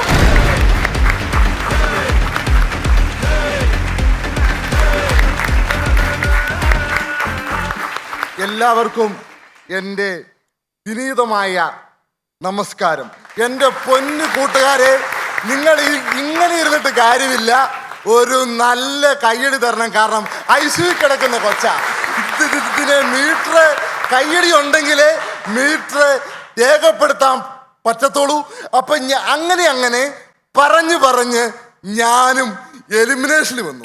അപ്പം ഞാൻ അമ്മോട് പറഞ്ഞു, അമ്മേ ഞാനും എലിമിനേഷനിൽ വന്നമ്മയെന്ന് പറഞ്ഞു. അമ്മ പറഞ്ഞു, എന്നാ മാരണം വന്നാലും കുഴപ്പമില്ല, നിന്നേക്കാളും വലിയ മാരണം ഇനി ഒരിടത്തുമില്ലെന്ന് പറഞ്ഞു. എന്നാൽ നീ ഒരു കാര്യം ചെയ്യാം, എലിമിനേഷൻ വന്നെങ്കിൽ ആ എലിമിനേഷൻ കൊണ്ടുപോയി ബാങ്കിൽ കൊണ്ടുപോയി വെച്ചിട്ട് ആ ബാങ്കിലിരിക്കുന്ന പണയം എടുത്തേക്കാൻ പറയും. അപ്പം ഞാൻ പറഞ്ഞു, എൻ്റെ പൊന്നമ്മേ, ഇത് പണയിരിക്കുന്ന സ്വർണം എടുക്കാൻ ഇത് നിങ്ങളുടെ പെൻഷനല്ല, ഇത് എലിമിനേഷനാണെന്ന് പറഞ്ഞു. ഈ എലിമിനേഷൻ എന്ന് പറഞ്ഞാൽ ഇത് എന്നാ സാധനമാണെന്ന് പറയും. എലിമിനേഷൻ എന്ന് പറഞ്ഞാൽ വൺസ് അപ്പോൺ എ ടൈമിൻ്റെ മത്സരത്തിൽ പഞ്ചറായ ടയറുകൾ മാറ്റി റിപ്പയർ ചെയ്യുന്ന സ്ഥലമാണെന്ന് പറഞ്ഞു. ചില ടയറുകൾക്ക് കാറ്റ് നിറയ്ക്കും, ചില ടയറിന് ഉള്ള കാറ്റൂടെ പോകുന്നു പറഞ്ഞു. അപ്പൊ നീയും എത്തിയോടാ എലിമിനേഷൻ, നീയും എത്തിയോ എലിമിനേഷൻ പറഞ്ഞു. പിന്നെ ഞാൻ എത്തിയെന്ന് പറഞ്ഞു, ഞാൻ ഗണപതിയുടെ കൂട്ടാന്ന് പറഞ്ഞു. ഏതൊരു നല്ല പരിപാടി നടക്കുമ്പോഴും ഞാൻ ഉണ്ടാവുമെന്ന് പറഞ്ഞു. അങ്ങനെ ഞാനും എലിമിനേഷൻ വന്നു. അല്ലെങ്കിലും ഏതൊരു ആനയ്ക്കും ഒരു മതപ്പാടുണ്ടാവും. എപ്പോൾ വേണമെങ്കിലും മതം പൊട്ടി പൂരം മുടങ്ങിയില്ലെങ്കിൽ പിന്നെയും പൂരം കാണും. അപ്പം നമുക്ക് ആരംഭിക്കാന്ന് പറഞ്ഞു. അപ്പം എൻ്റെ രമേശ് ചേട്ടാ ഇന്നെനിക്ക് ഭയങ്കര വിക്ക. അപ്പം എന്നോട് ജതീഷ് ചേട്ടൻ പറഞ്ഞ്, നീ പയ്യെ ആരംഭിച്ചാൽ മതി എന്ന് പറഞ്ഞു. ഞാൻ പറഞ്ഞു എൻ്റെ രതീഷ് ചേട്ടാ പയ്യെ തുടങ്ങാം, പക്ഷേ ചിലപ്പോൾ ഒച്ചയെ പുറത്ത് വരത്തില്ലെന്ന് പറഞ്ഞു. രതീഷ് ചേട്ടനാണ് എന്നോട് ഈ ലുക്കൊക്കെ മാറ്റി നല്ലൊരു ലുക്കിൽ ഇറങ്ങാൻ പറഞ്ഞത്. ഇവിടുത്തെ ഫൺസ് അപ്പോൺ എ ടൈമിൻ്റെ ഗ്രൂമർ രതീഷ് ചേട്ടനാണ്. ഞാൻ പാൻറ്, ഷർട്ട്, ഷൂവ് ഇങ്ങനെയുള്ള എല്ലാ ഐറ്റവും മേടിച്ചിട്ട് ഞാൻ രതീഷോട് ചോദിച്ചു, എങ്ങനെയുണ്ട് ചേട്ടാ എൻ്റെ ലുക്കെന്ന് പറഞ്ഞു. കുഴപ്പമില്ലടാ, മരപ്പെട്ടി പോയിട്ട് പേപ്പട്ടി വന്നെന്ന് പറഞ്ഞല്ലേ. ഈ അടുത്ത കാലത്ത് എനിക്ക് ഒരു ചെറിയ ജോലി കിട്ടി കേട്ടോ. ഓഫീസ് അറ്റൻഡറായിട്ട് എനിക്ക് MG യൂണിവേഴ്സിറ്റിയിലൊരു പണി കിട്ടി. താൽക്കാലിക പണിയാണ്, ഓഫീസ് പണിയാണ്. ഓഫീസ് നിറച്ച് ഫയല്, ഓഫീസിൽ ഫയല് മേടിച്ചു വെക്കാൻ ഒത്തിരി ആൺപിള്ളേര്, മേടിച്ചു വെക്കാൻ ഇഷ്ടം പോലെ പെൺപിള്ളേര്. എൻ്റെ അടുത്ത് വന്നിട്ട് ഒരു പെങ്കൊച്ച് പറഞ്ഞു, ചേട്ടാ ധൈര്യമായിട്ടിരുന്നു, ചേട്ടനെ ഞാൻ കെട്ടിക്കോളാമെന്ന് പറഞ്ഞു. ആദ്യമായിട്ടാണ് എൻ്റെ മുഖത്ത് നോക്കി ഒരു പെങ്കൊച്ച് എന്നെ കെട്ടിക്കോളാന്ന് പറഞ്ഞു. പിറ്റേ ദിവസം പെണ്ണിൻ്റെ അപ്പൻ എൻ്റെ അടുത്തിട്ട് വന്നിട്ട് പറഞ്ഞു, ഇവളുടെ ജ്യോതിഷ്യം ഞാൻ നോക്കി, അവക്ക് 2 ആക്സിഡന്റ് ഉണ്ടാവുമെന്ന് പറഞ്ഞു. അത് ഓൾറെഡി ഉണ്ടായി, ഇനി ഉണ്ടാകാൻ പോകുന്നത്, ഇനി ഇടിക്കാൻ പോകുന്നത് പാണ്ടിലോറിയാന്നുള്ള കാര്യം ഉറപ്പായിരുന്നു. അപ്പൊ എന്നാന്ന് പറഞ്ഞാലും എന്നെ കെട്ടിക്കോളാന്ന് ഞാൻ അമ്മാവനോട് പറഞ്ഞു. എന്നെ കെട്ടിക്കോളാന്നല്ല പറഞ്ഞത്, എൻ്റെ കൈക്ക് ശകലം വിറയുള്ളത് കൊണ്ട് ചേട്ടൻ പൊക്കോ, ഫയല് ഞങ്ങൾ കെട്ടിക്കോളാം, ചേട്ടൻ ധൈര്യമായിട്ടിരുന്നു. വിറച്ച് കിട്ടിയ പണി കളയണ്ടെന്നുള്ള കാര്യമാ പറഞ്ഞെന്ന് പറഞ്ഞു. എൻ്റെ മേശേട്ടാ വീട്ടിൽ നിന്ന് ചായ കഴിച്ചിട്ടാണോ ഇറങ്ങിയത്? ആ, ഈ ചായ കുടിക്കാൻ പോകുന്ന കാര്യം പറയുമ്പം, പണ്ട് ഞാനൊരു ചായക്കടയിൽ ചായ കുടിക്കാൻ വേണ്ടി പോയി. എൻ്റെ കയ്യിലാണെങ്കിൽ പൈസ ഇല്ല. അപ്പം എനിക്കാണെങ്കിൽ ഇറച്ചിക്കറി കൂട്ടണമെന്ന് വലിയൊരു ആഗ്രഹമുണ്ട്. അപ്പം കഴിച്ചുകൊണ്ടിരുന്നപ്പോൾ ഞാൻ ആ ചായക്കടക്കാരനോട് പറഞ്ഞു, ചേട്ടാ ഇറച്ചിച്ചാറൊഴിച്ച് പൊറോട്ട തരുന്ന കൂട്ടത്തിൽ ശകലം കഷ്ണം കൂടെ ചാടിപ്പോരുന്നതിന് ചേട്ടന് വല്ലോ കുഴപ്പമുണ്ടോയെന്ന് ചോദിച്ചു. അല്ല, ഞാനെന്തിനാ സങ്കടപ്പെടുന്നു ചോദിച്ചു. ചാടിപ്പോരുന്ന ഇറച്ചി കഷ്ണമല്ലേ, അല്ലാണ്ട് എൻ്റെ പെണ്ണുമ്പളയൊന്നും അല്ലല്ലോ, നീ ധൈര്യമായിട്ടിരുന്നോളാൻ പറയും. പിന്നെ നിങ്ങളുടെ ഈ ചിരി, നിങ്ങളുടെ ഈ സന്തോഷം, ഇത് വല്ലോ ചിരിയാണോ? ചിരി എന്ന് പറഞ്ഞാൽ എൻ്റെ പിന്റുവിൻ്റെ ചിരി. അവൾ എന്നെ കണ്ടപ്പം ഒന്ന് ചിരിച്ച്, അവളുടെ ചിരിയിൽ ഓട്ടോമാറ്റിക്കായിട്ട് ഞാനൊന്ന് വീണു. അയ്യോ, അവളുടെ ചിരി വീണതല്ല, അടുത്തൊരു പഴത്തൊലി കിടപ്പുണ്ടായിരുന്നു, അത്തേ തട്ടി മോന്തയും കുത്തി ഞാൻ വീണു. അവൾ എന്നെ കണ്ട് ഒന്ന് ചിരിച്ച്, പിന്നെ ചിരിച്ച്. അപ്പൊ എന്നോട് നാട്ടുകാർ പറഞ്ഞു, ഡാവേ അങ്ങനെ അവളുടെ ചിരിയിൽ വീടരുത്, നമ്മുടെ പിന്റുവിന്റെ ചിരിയും പള്ളിയിലെ അച്ഛനും ഒരുപോലാന്ന് പറഞ്ഞു. ആരെ കണ്ടാലും ചിരിച്ചോണ്ടിരിക്കും. പള്ളി പോണവനാന്നോ പോകുന്നവനാന്നോ ആരെ കണ്ടാലും ചിരിക്കുന്നതിന് യാതൊരു മാറ്റമില്ലെന്ന് പറഞ്ഞു. അങ്ങനെ ഇരിക്കുമ്പം ചിരിക്കാത്ത ഒരുത്തനെ കണ്ടപ്പം അവൻ്റെ കൂടെ പോയി. നല്ല പാൽപ്പായസം പോലുള്ള ചിരിയായിരുന്നു. പക്ഷെ എന്നാ നല്ല പാൽപ്പായസം എന്നാ, മുളക് പൊടി മറിഞ്ഞ് വീണ തീർന്നതിൻ്റെ പരിപാടി.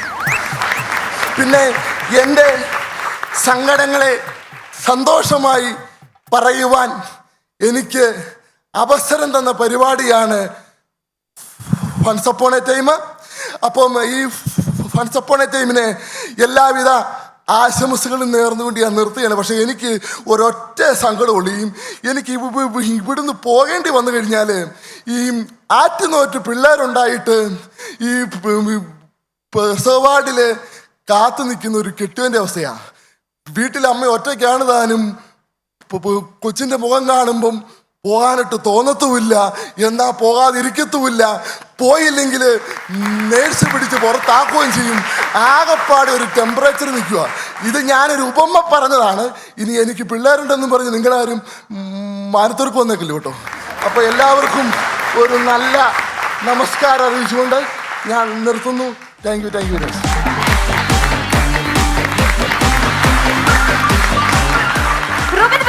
നമ്മൾ കണ്ടു കഴിഞ്ഞു. റൂബൻ വളരെ എനർജറ്റിക് ആയിരുന്നു. നമുക്ക് കൂടുതൽ ഫീഡ്ബാക്ക് ചേട്ടന്മാരെ അറിയാം. രമേശ് ചേട്ടാ, റൂബിനെ എന്തോ നല്ല പെർഫോമൻസ് ആയിരുന്നു റൂബിന്റെ. പതിവ് പോലെ തന്നെ റൂബിൻ എപ്പോഴും റൂബിന്റെ എല്ലാ കഥകളിലും റൂബിൻ തന്നെയാണ് ഹീറോ. ബാക്കി ഒരു അക്ഷരം നമുക്ക് പെട്ടെന്ന് വഴങ്ങത്തില്ല ഏട്ടാ. ഇത് തന്നെ ഞാനൊരു സത്യസന്ധമായിട്ട് പറഞ്ഞാൽ എന്നോട് ശകലം യോഗയൊക്കെ നോക്കണം എന്ന് രതീഷേട്ടൻ പറഞ്ഞു, നമ്മുടെ ഗ്രൂമറി. പക്ഷെ ഞാൻ യോഗ നോക്കുന്നില്ല. കാരണം യോഗ നോക്കിക്കഴിഞ്ഞാൽ ചായക്കടക്കാരുടെ യോഗ. കാരണം ഞാൻ ശകലം കുനിഞ്ഞെന്തെങ്കിലും ചെയ്ത് കഴിഞ്ഞാൽ ഞാനൊരു 10-16 പൊറോട്ട തിന്നും. അപ്പം ഞാനൊരു ശകലം നേരമൊക്കെ ഒരു നേരവും പഞ്ഞമൊക്കെ നിന്നിട്ടാണ് ഇത്രയെങ്കിലും എൻ്റെ വോയിസ് അങ്ങോട്ട് ആക്കിയെടുക്കുന്നത്. ഇപ്പം എനിക്ക് ആ ലോട്ടറി കച്ചവടമൊക്കെ മാറി എനിക്കൊരു ചെറിയ താൽക്കാലികമായിട്ടൊരു പണി കിട്ടി. എനിക്ക് അറ്റൻഡർ പണിയാണ് MG യൂണിവേഴ്സിറ്റിയിൽ താൽക്കാലികമായിട്ടൊരു പണി കിട്ടി. അപ്പൊ ഒരു പണി കിട്ടി അങ്ങ് നിൽക്കുമ്പോ അടുത്ത പണി കിട്ടി. ചില വിറ്റുകളൊക്കെ ഞാനിങ്ങനെ അവളുടെ ചിരി നോക്കി, ആ ചിരി നോക്കി ഞാനതിൽ വീണു. പക്ഷെ ഞാൻ അതിൽ നോക്കിയല്ല വീണത്, പഴത്തൊല്ലി തെറ്റിയ വീണത് എന്നൊക്കെ പറയുന്നതൊക്കെ വളരെ ബാലിശമായ തമാശകൾ അതിനിടയിലൊക്കെ പോയിട്ടുണ്ടായിരുന്നു ചിലതൊക്കെ. അങ്ങനെ റൂബിൻ സാധാരണ പറയാറില്ലാത്ത ഏരിയയിൽപ്പെട്ട ചില തമാശകൾ വളരെ പാടുപെട്ട് പറയുന്നുണ്ടെങ്കിലും പിന്നെ എന്തോ കുറച്ച് സ്ഥലങ്ങളൊക്കെ അങ്ങനെ ഉണ്ടായിരുന്നു. എനിവേ നല്ല പ്രകടനമായിരുന്നു റൂബിനെ. കാണാം.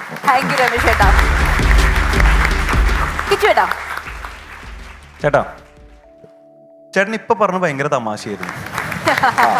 സത്യമായിട്ടും എനിക്കറിയില്ല, ഞാൻ ആദ്യമായിട്ടാണ് കാണുന്നത്. എന്തായാലും ഓൾ ദ വെരി ബെസ്റ്റ്.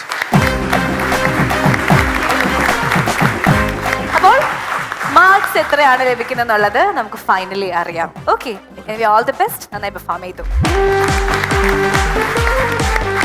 അങ്ങനെ എലിമിനേഷൻ റൗണ്ടിലെ 3 പെർഫോമൻസുകൾ നമ്മൾ കണ്ടിരിക്കുന്നു. ഇനി ബാക്കിയുള്ളത് ഒരേ ഒരു പെർഫോമൻസ് മാത്രമാണ്. Let's welcome that contestant and it is from team മാതാർമത്തായ്. രശ്മി, അപ്പോൾ ആരാണ് കോട്ടിടുന്നത്? ഞങ്ങളുടെ ടീമിന്റെ ചുണക്കുട്ടി, സുന്ദരിക്കുട്ടി, ശ്രുതിക്കുട്ടി. Yes, let's welcome Shruti to the floor. Shruti, വരൂ.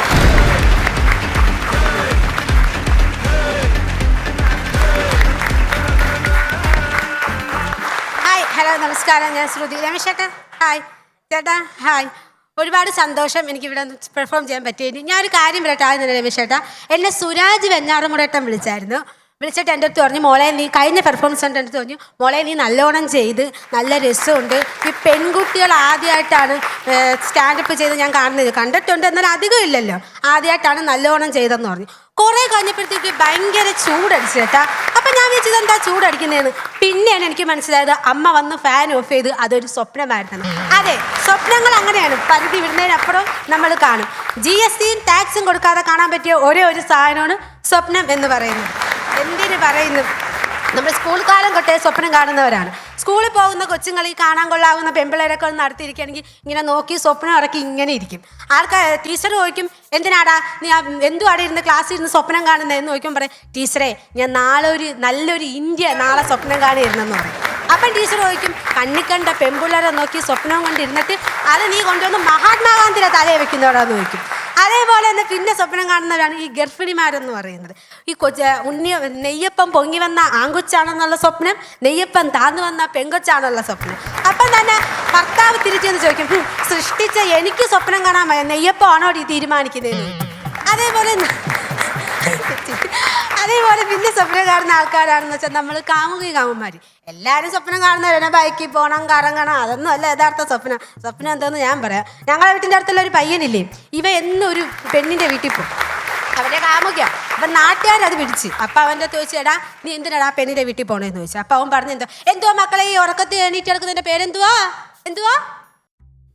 സോമനാംബുലിസ്. യെസ്. അവൻ പറഞ്ഞു, ചേട്ടാ എനിക്ക് സോമനാംബുലിസ്. ആ ചെറുക്കൻ പയ്യൻ പറയുന്നിട്ടാണ് സ്ഥിരം അതാണ് ജോലി എന്ന് തോന്നുന്നു. അവൻ പറഞ്ഞു, എന്താണെന്നറിയാമോ സോമനാംബുലിസ് എന്ന് പറഞ്ഞു. അപ്പോഴത്തേക്കാണ് ആ വീട്ടിൻ്റെ അടുത്തുള്ള ചേട്ടൻ ചോദിച്ചാൽ, എടാ എന്നിട്ട് എടുത്ത് പറയുകയും ചെയ്ത്, നമ്മുടെ സ്വപ്ന ലോകത്തെ ബാലഭാസ്കരൻ സിനിമയിലെ ജയറാമേട്ടൻ്റെ അസുഖമില്ലേ അതാണെന്ന് അവൻ പറഞ്ഞു. അപ്പം ചേട്ടൻ പറഞ്ഞു, ഓ ശരി എന്ന് പറഞ്ഞു. പിറ്റേന്ന് അവൻ വന്നത് ആംബുലൻസിലാണ്. അതെ, സ്വപ്നങ്ങൾ അങ്ങനെയാണ്. എന്തിനു പറയുന്നത്, ഞങ്ങളെ വീട്ടിൻ്റെ അടുത്തുള്ള എൻ്റെ ഒരു കുഞ്ഞമ്മ, അടിപൊളിയാണ് എൻ്റെ ഒരു കുഞ്ഞമ്മ കേട്ടാ. കുഞ്ഞമ്മ രാത്രി കിടന്നുറങ്ങിയിട്ട് രാവിലെ ഒന്ന് ചേട്ടൻ്റെ അടുത്ത് പറഞ്ഞാൽ ചിറ്റമ്മൻ്റെ അടുത്ത് പറഞ്ഞ്, ചേട്ടാ ഞാൻ ഇന്നലെ സ്വപ്നം കണ്ടു. പുച്ഛത്തിൽ പറഞ്ഞു, ചേട്ടാ ഞാൻ ഇന്നലെ ഒരു സ്വപ്നം കണ്ടു കേട്ടാ. അപ്പം ചിറ്റപ്പൻ ചോദിച്ചു, എന്തുവാടി സ്വപ്നം കണ്ടേ? അപ്പോഴത്തേക്കാണ് കുഞ്ഞമ്മ ഇരുന്ന് പറഞ്ഞു ചേട്ടാ ഒന്നുമില്ല, ഞാൻ ഈ മെതിക്കുന്നതായിട്ടാ, വയലിൽ മെതിക്കത്തില്ലേ, മെതിക്കുന്നതായിട്ടാ സ്വപ്നം കണ്ടതെന്ന് പറഞ്ഞു. അപ്പഴത്തേക്കാണ് ചിറ്റമ്മൻ ചോദിച്ചത്, എടി മൂദേവി, അപ്പം നീയാണ് എന്നല്ലേ രാത്രി ചവിട്ടി കട്ടിലിൽ നിന്ന് താഴെ എടുത്തിട്ടേന്നില്ലേ. അപ്പം അത് അങ്ങനെ. പക്ഷേ കുഞ്ഞമ്മയുടെ ഒരു ആഗ്രഹമായിരുന്നു, അതെന്തായാലും സ്വപ്നത്തിൽ നടത്തി. പിന്നെ ഈ സ്റ്റേജ് ഷോയിലൊക്കെ പോണവരെ ഏറ്റവും വലിയ സ്വപ്നം ഫ്ലാറ്റോ പൈസയോ സിനിമയിൽ കയറുന്നതോ ഒന്നുമല്ല, ആങ്കറെ ഒന്ന് കെട്ടിപ്പിടിക്കുക. പ്രത്യേകിച്ച് എലിമിനേഷൻ റൗണ്ട് എത്താൻ എനിക്ക് ആങ്കറെ ഒന്ന് കെട്ടിപ്പിടിക്കല്ലേ. പക്ഷെ ഡയാന ചേച്ചി അത്ര കാര്യം അല്ലാത്തതുകൊണ്ട് ഇവിടെ അവിടെ വർക്ക് ആവത്തില്ലെന്ന് എല്ലാവർക്കും അറിയാം. പിന്നെ എല്ലാവരും സ്വപ്നമാണെന്ന് വെച്ചാൽ നമ്മളെ ഈ ഫൺസിൻ ടീമിൻ്റെ സ്വപ്നം എന്തെങ്കിലും അറിയാം, പറഞ്ഞുതരാം. നമ്മളെ ഫൺസിൻ്റെ ടീമിൻ്റെ സ്വപ്നം എന്ന് വെച്ചാൽ ഞാൻ വിഷ്ണു ചേട്ടനും നമ്മളെ ഇവിടെ കണ്ടസ്റ്റൻറ്റ് വിഷ്ണു ചേട്ടനും അനീഷേട്ടനും കൂടെ റൂമിൽ കിടക്കുകയാണ്. അപ്പോൾ ഞാൻ ചെന്നപ്പോൾ ഞാൻ എന്തുമായിട്ടാണ് ആലോചിക്കുന്ന ഒരു സ്വപ്നമുണ്ട് ശ്രുതി. അപ്പോൾ ഞാൻ എന്തുമായിട്ടാ, ഞാൻ പറഞ്ഞ ഫ്ലാറ്റ് നോ, ഞാൻ പറഞ്ഞ 7 ലക്ഷം രൂപ നോ, ഞാൻ പറഞ്ഞ 5 ലക്ഷം രൂപ നോ, ഞാൻ പറഞ്ഞ 3 ലക്ഷം രൂപ നോ, പിന്നെ സിനിമയിൽ കയറണോ നോ. അപ്പോൾ ഞാൻ പറഞ്ഞു പിന്നെ എന്തുമായിട്ടാ, രമേശ് ഏട്ട ഇതേപോലെ നമ്മളെ പോലെ ഇവിടെ ഇങ്ങനെ കോട്ടിട്ട് പെർഫോം ചെയ്യണം, നമുക്ക് അവിടെ ഇരുന്ന് ജഡ്ജ് ചെയ്യണം. ഓ എന്ത് സുന്ദരമായ കാഴ്ചയായിരിക്കും ഒന്ന് ആലോചിച്ച് നോക്കിയേ. എത്ര നടക്കാത്ത മനോഹരമായ സ്വപ്നം. രമേശ് ഏട്ട ഇങ്ങനെ പുഴുകുന്നത് നിങ്ങളൊന്ന് ആലോചിച്ച് നോക്കിയോ. രാവിലെയോട് ജഡ്ജിങ്ങില്ല പൊള്ളിക്കും ഞാൻ നോക്കിക്കോ. അങ്ങനെ സ്വപ്നങ്ങൾ അങ്ങനെയുണ്ട്, ഒരുപാടുണ്ട്. ഇതുവരെ colours of black and white സ്വപ്നങ്ങൾ മാത്രമാണ് ഞാൻ കണ്ടുകൊണ്ടിരുന്നത്. ഈ സ്റ്റേജിൽ വന്ന ശേഷമാണ് ഞാൻ കളർ സ്വപ്നങ്ങൾ കാണാൻ തുടങ്ങി. പക്ഷെ 2 എലിമെന്റ്സിലായപ്പോഴത്തേക്കും എനിക്ക് മനസ്സിലായി ഇത് കളറാണ് ബ്ലാക്ക് ആൻഡ് വൈറ്റ് ആണ്. എന്തായാലും സ്വപ്നങ്ങൾ അങ്ങനെയാണ്. നല്ലോണം മുന്നോട്ട് പോട്ടെ, എൻ്റെ സ്വപ്നങ്ങൾ നടക്കട്ടെ, നിങ്ങളെ സ്വപ്നങ്ങൾ നടക്കട്ടെ. Thank you.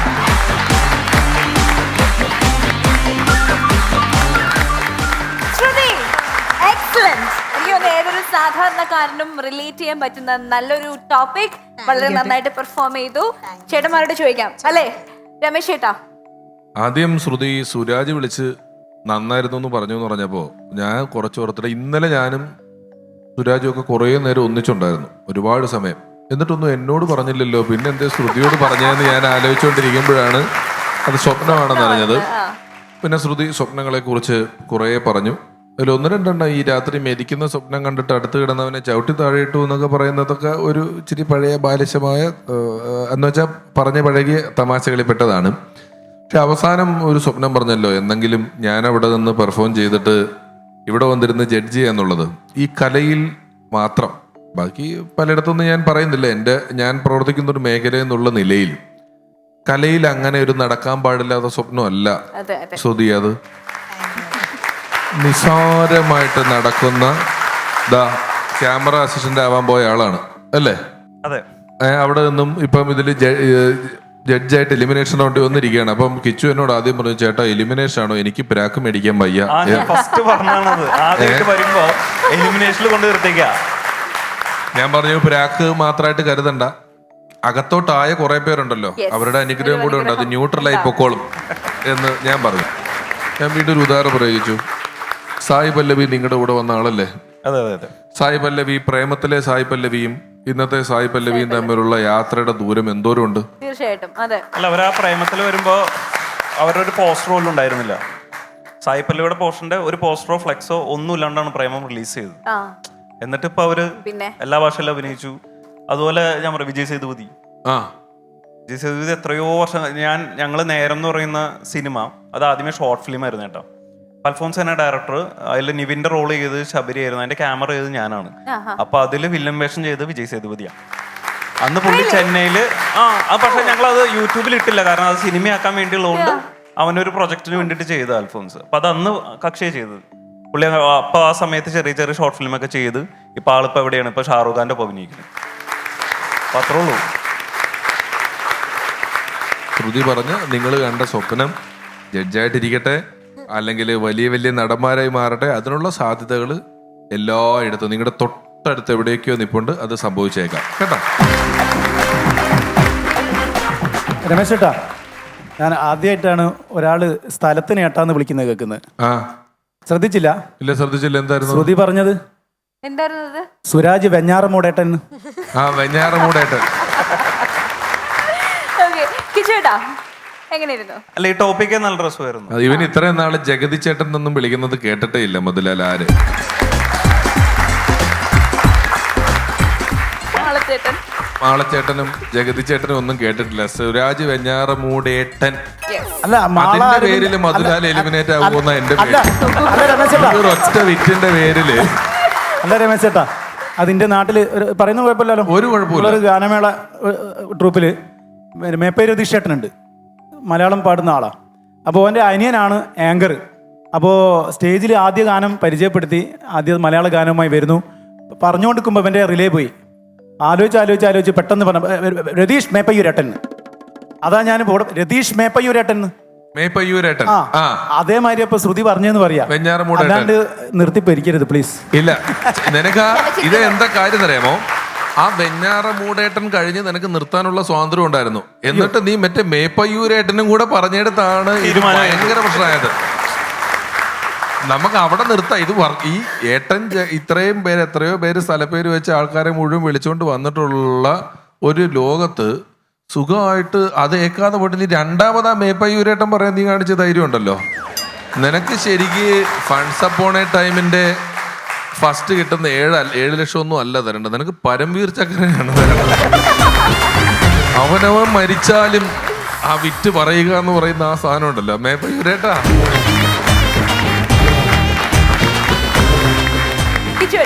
ശ്രുതിയുടെ ടോപ്പിക്കേ രസമുണ്ടായിരുന്നു, സ്വപ്നം. അത് പിന്നെ ഭയങ്കര സ്പീഡായിട്ടത്. എനിക്ക് സ്പീഡിൽ ഹ്യൂമർ പറയുന്നത് എനിക്ക് ഭയങ്കര ഇഷ്ടമാണ്. ആ മീറ്റർ ഭയങ്കര രസമുണ്ട്. ഇതിൻ്റെ പട്ടപ്പട ഓരോ കാര്യങ്ങളും ഇങ്ങനെ നിർത്താണ്ട് ഇങ്ങനെ പറയുന്നത്. അപ്പൊ എന്തായാലും ശ്രുതിയുടെ സ്വപ്നങ്ങൾ നടക്കട്ടെ. രമേശനെ അവിടെ നിൽക്കണം എന്നല്ല, ബാക്കിയുള്ള സ്വപ്നങ്ങൾ നടക്കട്ടെ. നല്ല സ്റ്റേജ് അല്ലേ, അനിയനിയൊക്കെ നിൽക്കും. നമ്മളവിടെ എപ്പോഴും നിൽക്കുന്നതല്ലേ, നമ്മുടെ സ്റ്റേജ് അല്ലേ ഇത്. എന്നാ നിക്കട്ടെ, തർക്കം വേണ്ട. എന്തായാലും all the very best. Okay, thank you so much, Shruti. നല്ല പെർഫോമൻസ് ആയിരുന്നു. മാർക്സ് നമുക്കറിയാം. Okay, wait and watch. Thank you. Please. അങ്ങനെ funs upon a time elimination എപ്പിസോഡിലെ 4 മത്സരങ്ങളും കഴിഞ്ഞിരിക്കുകയാണ്. ഇനി അറിയേണ്ടത്, ഇനി അടുത്ത ഘട്ടത്തിലേക്ക് ഇവർ 4 പേരിൽ നിന്നും ആരൊക്കെയാണ് കടന്നു ചെല്ലുന്നത് എന്നാണ്. മത്സരാർത്ഥികൾ 4 പേരെയും ഈ വേദിയിലേക്ക് ഒരിക്കൽ കൂടി സ്വാഗതം ചെയ്യുന്നു. സ്വാഗതം ചെയ്യാം അൻസിൽ, മധു കൊയിലാണ്ടി, റൂബിൻ ആൻഡ് ശ്രുതി.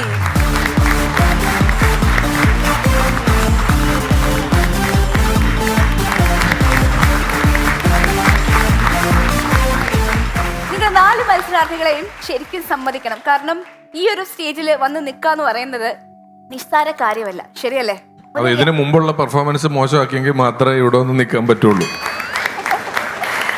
നല്ല പെർഫോമൻസ് 4 പേരുടെയും. നമുക്ക് കൂടുതൽ ഫീഡ്ബാക്ക് എന്താന്നുള്ളത് ചേട്ടന്മാരെന്ന് അറിയാം. കിച്ചു ചേട്ടാ, എന്തായാലും ആദ്യമായിട്ട് ഇവിടെ വരുമ്പോ ഇങ്ങനെ ഒരു എന്താ പറയാ ഹോട്ട് സീറ്റ് എന്നൊക്കെ വേണമെങ്കിൽ ഇതിന് പറയാം, നേരത്തെ പോലെ പ്രാക്ക്. അപ്പൊ എന്തായാലും ഓൾ ദ വെരി ബെസ്റ്റ്. പിന്നെ ഇങ്ങനത്തെ ഒരു സ്റ്റേജ് കിട്ടുക എന്നുള്ളത് വലിയൊരു കാര്യമായിട്ടാണ് എനിക്ക് തോന്നുന്നത്. കാരണം ആദ്യത്തെ മലയാളത്തിലെ സ്റ്റാൻഡപ്പ് കോമഡിയാണ് അപ്പൊ നമ്മള് സാധാരണ ഇപ്പൊ സ്കിറ്റ് അല്ലെങ്കിൽ സിനിമയിലൊക്കെ ഹ്യൂമർ ചെയ്യുമ്പോൾ കൂടെ ഒരാളുണ്ടാവും. അപ്പൊ ഇപ്പുറത്ത് ഷറഫാണെങ്കിൽ നമുക്ക് സുഖമാണ്, അടിച്ചടിച്ച് നിൽക്കാന്ന് നമ്മൾ പറയണ പോലെ തന്നെ. പക്ഷെ നിങ്ങളിത് ഒറ്റയ്ക്കാണല്ലോ ചെയ്യണേ. അപ്പൊ അത് വലിയൊരു കാര്യം തന്നെയാണ്. അപ്പോൾ ഓൾ ദ വെരി ബെസ്റ്റ്. എനിക്കൊന്ന് അൻസിലാണ് ഈ ഒരു നിപ്പിൽ ഏറ്റവും എക്സ്പീരിയൻസ്ഡ് ആയിട്ടുള്ള ആള്. ഒട്ടും എക്സ്പീരിയൻസ് ഇല്ലാത്തത് റൂബിനും മധുലാലിനുമാണ്. രണ്ടുപേരും ആദ്യമായിട്ടാണ് ഈ ഒരു റൗണ്ടിലേക്ക് എത്തിയിരിക്കുന്നത്. ഇന്നത്തെ പ്രകടനങ്ങൾ, ഇതിനു മുമ്പുള്ള പ്രകടനങ്ങൾ അല്പമേ മാനദണ്ഡമാകുന്നുള്ളൂ. ഇന്നത്തെ പ്രകടനങ്ങളാണ് നിങ്ങൾ ഇനി ആര് തുടരണം എന്നുള്ളതിൽ മാനദണ്ഡമായി വരുന്നത്.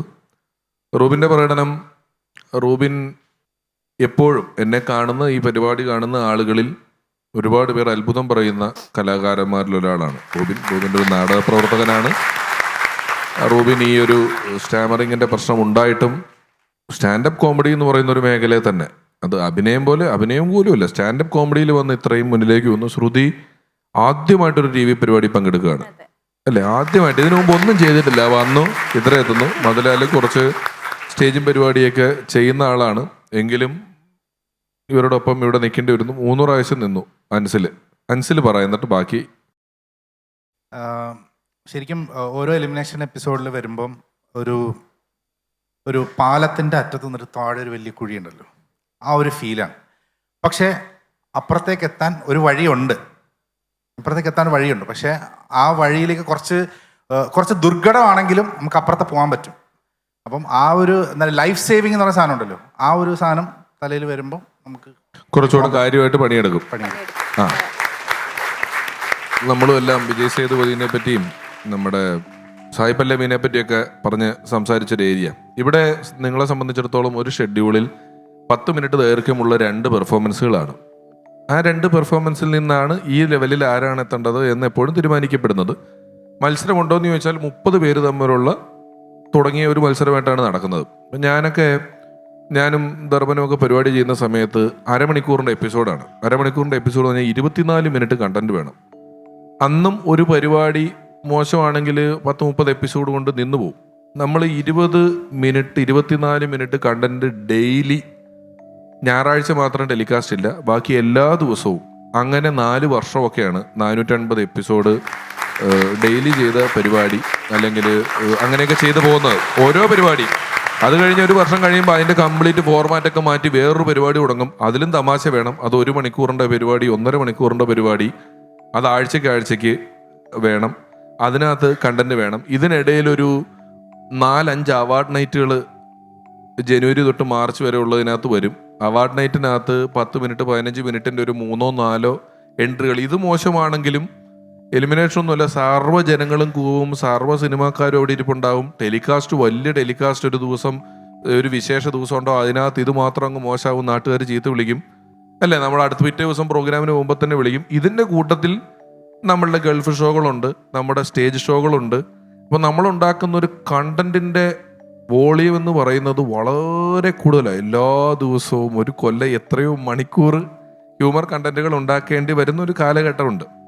ആ സ്ഥലത്തൊക്കെ കിടന്ന് നമ്മൾ വളരെ മികച്ച കാര്യങ്ങൾ ചെയ്യുന്നതിൻ്റെയും കൂടെ ഭാഗമാണ് നമ്മുടെ മുന്നോട്ടുള്ള പോക്ക് എന്ന് പറയുന്നത്. ഇതൊരു തുടക്കമാണ്, ഇതൊരു എക്സ്പീരിയൻസ് ആണ്. ഇവിടെ നിന്നും ഇനി ഈ ലെവലിലുള്ള ഹാർഡ് വർക്കിലൂടെ നല്ല കാര്യങ്ങൾ ചെയ്തുകൊണ്ട് ഒരുപാട് മുന്നിലേക്ക് പോകാൻ സാധിക്കട്ടെ. ഞാൻ ഇനിയും ഒരുപാട് സമയം നീട്ടി വയ്ക്കുന്നില്ല. 2 പേര് ഇതിൽ നിന്ന് നമ്മളോടൊപ്പം തുടരും. 2 പേര് നമ്മുടെ ഈ യാത്രയിൽ താൽക്കാലികമായി വിട പറയും.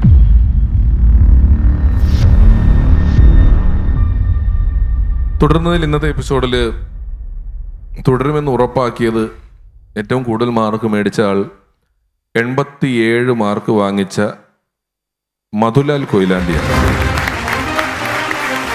മധുലാൽ തുടരും. മധുവിൻ്റെ പുലിയും എലിയും കൂടെ മധുവിനെ രക്ഷിച്ചു. ഞാൻ അടുത്ത ആളെ പറയുമ്പോൾ തുടരാത്ത 2 പേര് നമുക്ക് മനസ്സിലാവും. അടുത്ത 3 പേരുടെ പ്രകടനം കൂടെ വിലയിരുത്തിയതിൽ തുടരാൻ പോകുന്ന ആൾ 84 മാർക്ക് വാങ്ങിച്ചുകൊണ്ട്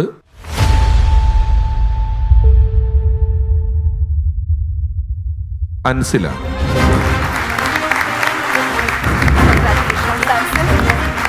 ശ്രുതിയും റൂബിനും താൽക്കാലികമായി നമ്മുടെ ഫ്രണ്ട്സ് അപ്പോൺ എ ടൈമിൻ്റെ വേദിയിൽ നിന്നും യാത്രയാവുകയാണ് ഇന്നത്തെ ഈ എലിമിനേഷൻ റൗണ്ടിലൂടെ.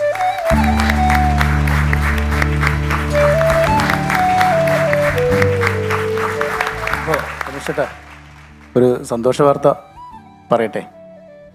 അപ്പോൾ ഞാൻ അഭിനയിച്ചൊരു സിനിമ ഇപ്പം തിയേറ്ററിൽ ഓടുന്നുണ്ട്, പുഴ മുതൽ പുഴ വരെ. അതിലൊരു തലവാസിൽ വിജയ് സാറാണ് സെൻട്രൽ ക്യാരക്ടർ ചെയ്യുന്നത്. അദ്ദേഹത്തിൻ്റെ കൂടെ തന്നെ നൂലൻ എന്ന് പറയുന്ന ഒരു ക്യാരക്ടർ ഒരു ഫുൾ ടൈം തന്നെ ഉണ്ട്. ഒരു വലിയൊരു ക്യാരക്ടർ ചെയ്യാൻ പറ്റി. കുറേ മുമ്പ് ഷൂട്ട് കഴിഞ്ഞാണെങ്കിലും ഈ ഫണ്ട്സിൽ വന്നതിന് ശേഷമാണ് ആ സിനിമ റിലീസാവുന്നത്. അപ്പോൾ ഞാനിങ്ങനെ ഇതെപ്പോഴെങ്കിലും റിലീസാവുമെന്ന് ചോദിച്ചാൽ സാറ് വിളിച്ചു. അപ്പനോട് എന്തെല്ലാം അതിൻ്റെ വേറെ കുറേ വേറെ പ്രശ്നങ്ങൾ നമുക്കറിയില്ല, രാഷ്ട്രീയമായ പ്രശ്നങ്ങളൊന്നും നോക്കുന്നില്ല. പക്ഷേ ഈ ഫ്ലോറിൽ വന്ന ശേഷം ഒരുപാട് എനിക്ക് തോന്നുന്നത് ഈ പ്രാവശ്യം തന്നെ സ്റ്റേജ് ഇഷ്ടം പോലെയാണ്. ഈ നമ്മുടെ ഫണ്ട്സിൻ്റെ പേര് ചില ആൾക്കാർ വിളിച്ചു ചോദിക്കും എന്താ ഗസ്റ്റായിട്ട് പോകുന്നു. കുറേ സ്ഥലത്തൊക്കെ വിളിക്കുന്നുണ്ട്, സ്കൂൾ കലോത്സവങ്ങൾക്കൊക്കെ ഗസ്റ്റായിട്ട് പോവുക.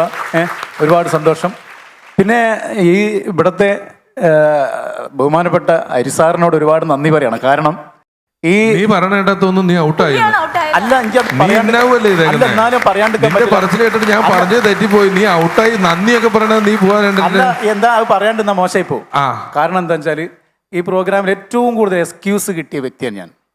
ഏറ്റവും കൂടുതൽ എക്സ്ക്യൂസ് എനിക്ക് അരിസാറായാലും രതീഷ് ചേട്ടനായാലും മുഴുവൻ ആളുകളും എനിക്ക് തന്നിട്ടുണ്ട്. ഞാൻ കുറച്ച് ഉഴപ്പി എന്നുള്ള സത്യമാണ്. പക്ഷേ അതിനുള്ളൊരു അടിയാണ് ഈ എലിമിനേഷൻ എന്നെ കൊണ്ടുവന്നത്.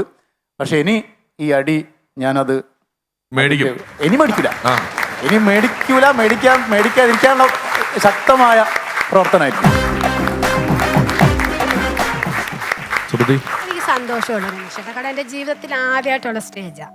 ഇവിടെ വരാൻ പറ്റിയില്ല, ഇത്രയേറ്റാൻ പറ്റില്ല. 32 കണ്ടസ്റ്റന്റുകൾ ഇത്രയേറ്റം വലിയ സന്തോഷമേ ഉള്ളൂ. തീർച്ചയായിട്ടും. പിന്നെ കഴിഞ്ഞ വനിതാ ദിനത്തിൽ എനിക്കും നമ്മളിവിടുത്തെ കണ്ടസ്റ്റന്റ് ഗ്രീഷ്മേച്ചും കൂടെ ഒരു സ്റ്റേജ് കിട്ടി. അതും നിശാഗന്ധി ഓഡിറ്റോറിയത്തിലായിരുന്നു, ട്രിവാൻഡ്രത്ത്. മിനിസ്റ്റർ, ആരോഗ്യവകുപ്പ് മന്ത്രി, അതേപോലെ തന്നെ അവിടുത്തെ മേയർ, വിദ്യാഭ്യാസ മന്ത്രി എല്ലാവരും കൂടെ വന്നൊരു സദസ്സിൽ ഞങ്ങൾക്ക് പെർഫോം ചെയ്യാൻ പറ്റി. സ്റ്റാൻഡ് അത് ഈ പെർഫോം ചെയ്യാൻ പറ്റിയത് ഇവിടുന്ന് ഹരി തന്നെ പറഞ്ഞിട്ടല്ലേ ചെയ്തത്.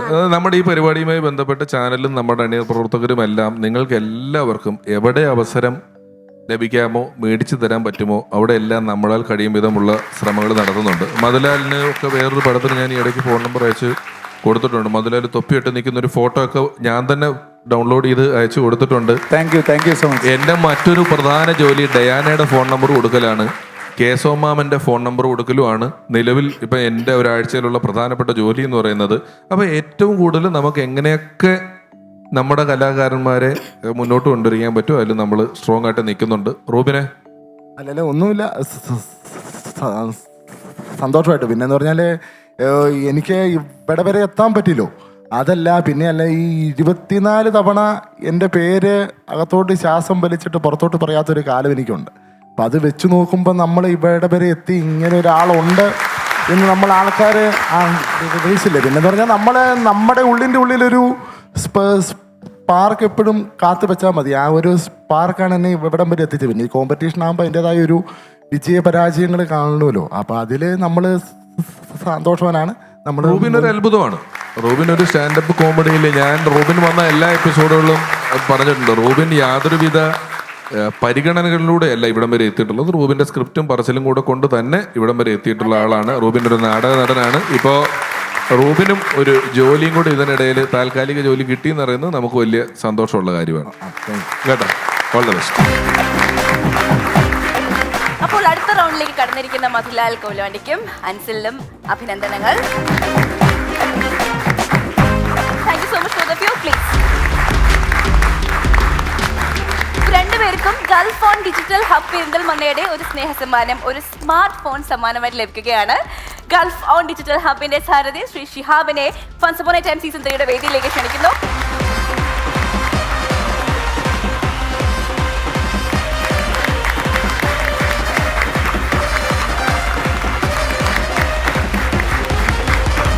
ഈ അവസരത്തിൽ രമേശ് ഏട്ടനെയും കിച്ചുവേട്ടനെയും വേദിയിലേക്ക് ക്ഷണിക്കുകയാണ്. പ്ലീസ്.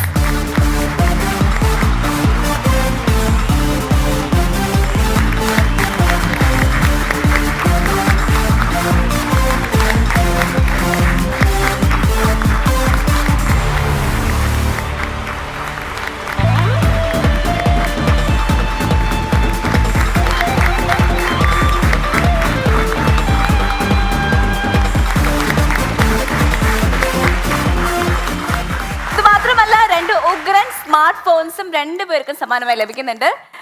ഗൾഫ് ഓൺ ഡിജിറ്റൽ ഹബിന്റെ സാരഥി ഷിഹാബ് കൈമാറുന്നു രണ്ടുപേർക്കും.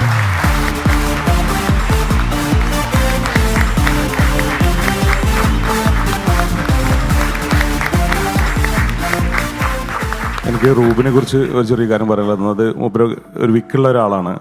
എനിക്ക് ചെറുപ്പത്തിൽ എനിക്ക് നല്ല വിക്കുള്ള ഒരാളായിരുന്നു ഞാൻ. എന്നിട്ട് ഭയങ്കരമായിട്ട് ബുദ്ധിമുട്ടിയിരുന്നു. ഇപ്പോൾ അത് സ്വയം തരണം ചെയ്ത് ഏകദേശം ഒരു 8-10 സിനിമയിൽ ഞാൻ ഡബ് ചെയ്തു. അപ്പോൾ ഞാൻ ചെറിയൊരു ഒരു മോട്ടിവേഷണൽ രീതിയിൽ പറയാണ്. അപ്പോൾ എന്താണെങ്കിലും എലിമിനേറ്റ് ആയി പോകാന്നുള്ളതുകൊണ്ട് വിഷമം വിചാരിക്കരുത്.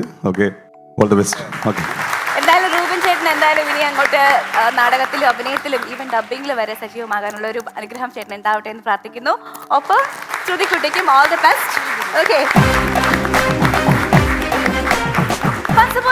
സീസൺ 3യുടെ 1ാം സമ്മാനം 7 ലക്ഷം രൂപയാണ്. ഇത് സ്പോൺസർ ചെയ്തിരിക്കുന്നു പ്രത്യേക പാരമ്പര്യ ആയുർവേദ ചികിത്സയുമായി എൽദോ വൈദ്യ സെന്റ് പോൾസ് ആയുർവേദ. ഇനി അലർജിയും ആസ്മയും ഒരു മാറാരോഗമല്ല. നമ്മുടെ 2ാം സമ്മാനം 5 ലക്ഷം രൂപയാണ്. ഈ സമ്മാനം സ്പോൺസർ ചെയ്തിരിക്കുന്നു ICCS college of engineering and management Thrissur. 3ാം സമ്മാനം 3 ലക്ഷം രൂപ. ഇത് നൽകുന്നു ചെയർമാൻ ചെയേഴ്സ്, സുന്ദരം സുദൃഢം സുഖകരം. 1 എപ്പിസോഡ് അങ്ങനെ പൂർണ്ണമാവുകയാണ്. വീണ്ടും കാണാം മറ്റൊരു എപ്പിസോഡിലൂടെ. Until then bye. Thank you all.